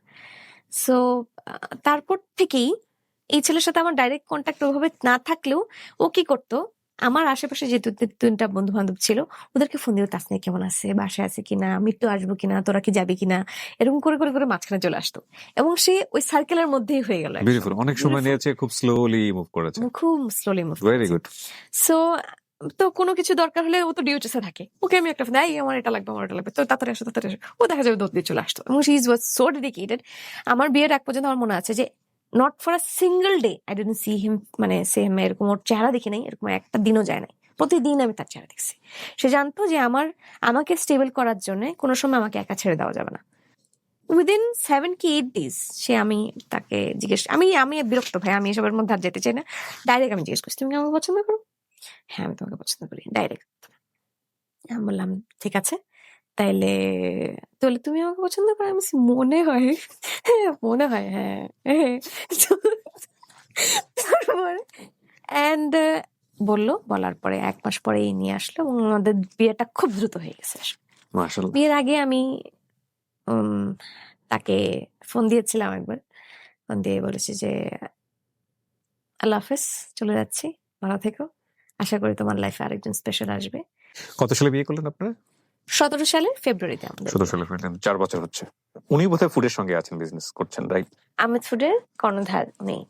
আহমেদ ফুড মানে কি, যে আহমেদের আমরা সস খাই, এটা অ্যাঞ্জেলি আচার। ও আচ্ছা, ওকে। সো আহমেদ ফুডে আপনার রোলটা কি? আমি এখন কারেন্টলি আছি হেড অফ অপারেশনস হিসেবে, এন্ড আমি অপারেশনস পুরোটা দেখছি, সাথে ব্র্যান্ডিং এর কাজগুলো আমি দেখি। আমাদের আহমেদ ফুড থেকে আরো 2টা ভেঞ্চার আমি নিজের হাতে যে ভেঞ্চার গুলো দাঁড় করেছি হচ্ছে আমার এক্সপ্রেস ডেলিভারি আছে, একটা ডেলিভারি চ্যানেল ইয়ে হচ্ছে, সুপার শপ গুলো আমার নিজের হাতে করা, আইটি জেনারেশন গুলো হচ্ছে বাইরের দেশে 7-11 একটা কনসেপ্ট থেকে আমি হচ্ছে বাংলাদেশে ওই মানে সুপার শপ গুলো করেছি, এখন কারেন্টলি 2টা এস্টাবলিশ করলাম। So he choose the perfect one, number 1। আর নাম্বার 2 আমার যেটা জানা দরকার সেটা হচ্ছে যে আপনার চিলার্স বা আপনার বিজনেসের কি অবস্থা, এগুলো কোথায় গেল? আমি হচ্ছে ডাইভার্সিফাইড ভাই, আমার রেস্টুরেন্ট গুলো তো আছেই, আমার আরেকটা ভেঞ্চার আছে এখন র্যাপার্স নামে, চিলার্স আছে, র্যাপার্স আছে, প্লাস হচ্ছে আমার নিজস্ব কিছু আমি যেখানেই যাই না কেন, আমি এমন একটা মানুষ হয়ে গেছে যে যেখানেই যাই না কেন আমি বিজনেস খুঁজে আনার চেষ্টা করি আর কি, বিজনেস বের করার চেষ্টা করি। সো আমি কয়েকটা ইম্পোর্ট বিজনেস, এক্সপোর্ট বিজনেসের সাথে জড়িয়ে যাই, এখন আমার সেই বিজনেসটা আছে এবং আউটলেট নেওয়া হয়েছে ওটার জন্য। আপনার নিজের কয়টা আউটলেট, চিলার্স বা বুটিক সবকিছু মিলে? আমি 6টা এখন, আমার 6টা আউটলেট ঢাকাতে ফুডের? না ফুডের না, 2টা ফুডের, 2টা বুটিক, 2টা অ্যাকচুয়ালি 4টা ফুডের, কারণ ফুড এক্সপ্রেস যে শপটা ওইটা 2টা আছে, সো টোটাল 4টা ফুডের অ্যান্ড 2টা হচ্ছে বুটিক। কয়দিনের বিজনেস এটা ভাঙাচোরা সবকিছু মিলিয়ে? চিলার্স ফার্স্ট কত দিলেন, কত সালে দিলেন? 15 সাল, 6 বছর। 6 বছর, মাঝখানে তো ভেঙেছে 2-3 বার, তারপরে উত্তরা থেকে ধরা খেয়েছেন, তারপরে আবার নতুন করে মামলা করে আসলেন, তার মধ্যে 4টা আউটলেট দাঁড়িয়ে গেছে। এখন আপনি আমাকে বলেন 50,000 টাকা মাটির ব্যাংকের, সেটা থেকে ভেঙেই 5 বছরে এটার অ্যাসেট ভ্যালু কত? এটা একদম ক্লিয়ারলি জানা দরকার আমাদের দর্শকদের, বিকজ তারা ইন্সপায়ার। কিসের মানে চিলার্স? আপনার প্রপার অ্যাসেট ভ্যালু, আপনি যেটা করেছেন বিজনেসের, মানে দোকান টোকান সমস্ত কিছু নিয়ে, কত টাকার সম্পদ এটা রাইট নাও? যদি আপনি সমস্ত কিছু সেল করে দেন তাহলে কত টাকার সম্পদ এটা? ফিউ ক্রোর্স তো পাবোই। ফিউ ক্রোর্স মানে কয়েক কোটি টাকা। সে একদম এক্সাক্ট হিসেব বলছে না, কোনো বিজনেসম্যান বলে না এটা।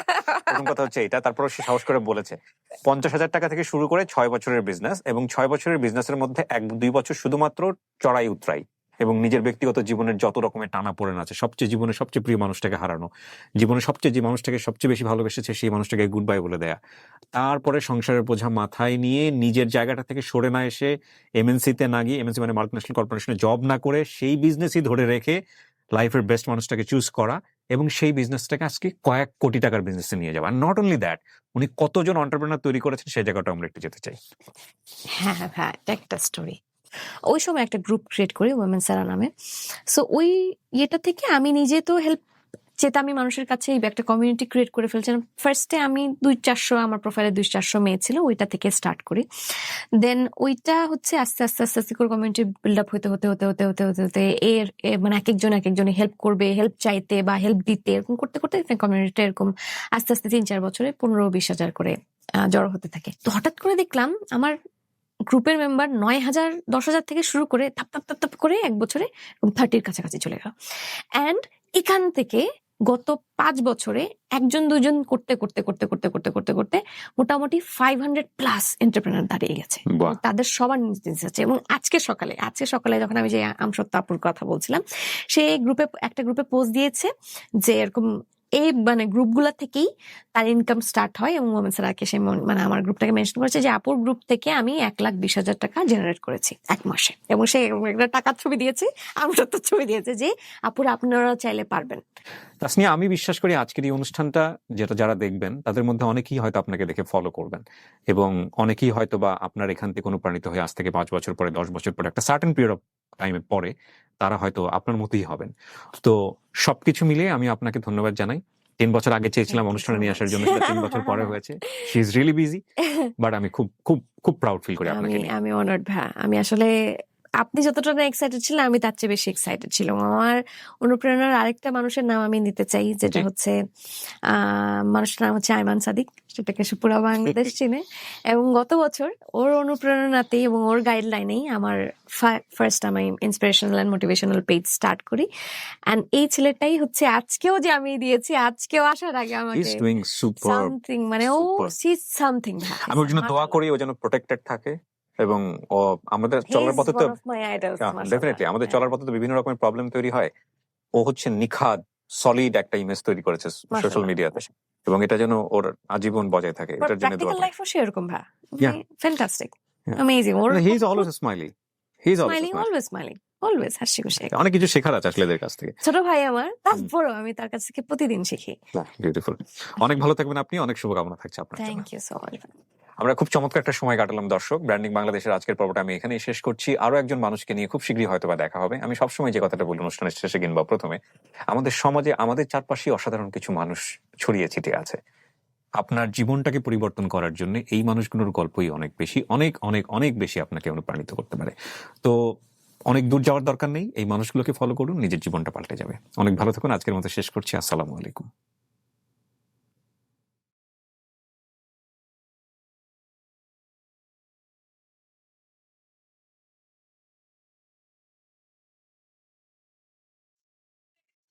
আসসালামু আলাইকুম। আমাদের আলোচ্য বিষয় হচ্ছে উৎসবস্তুর উপাদান মিশ্রণ।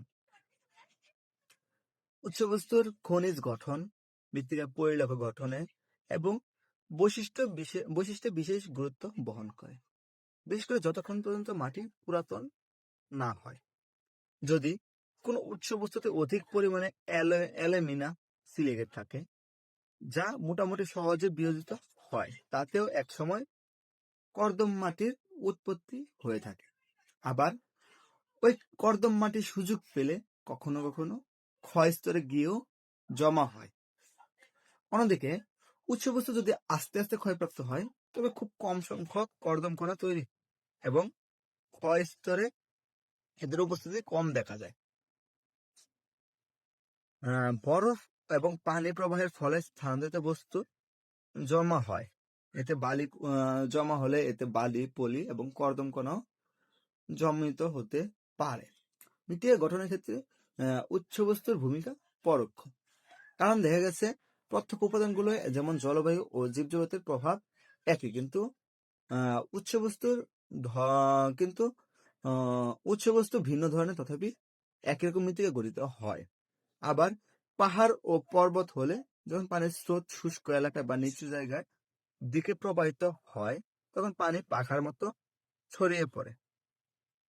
এই পানির সাথে বয়ে আসা কণিকাগুলো কিন্তু তখন পানির সাথে ছড়িয়ে পড়ে না এবং তারা তরলে পড়ে থাকে। এই কণাগুলো কিন্তু মোটা বুনটে হয়ে থাকে।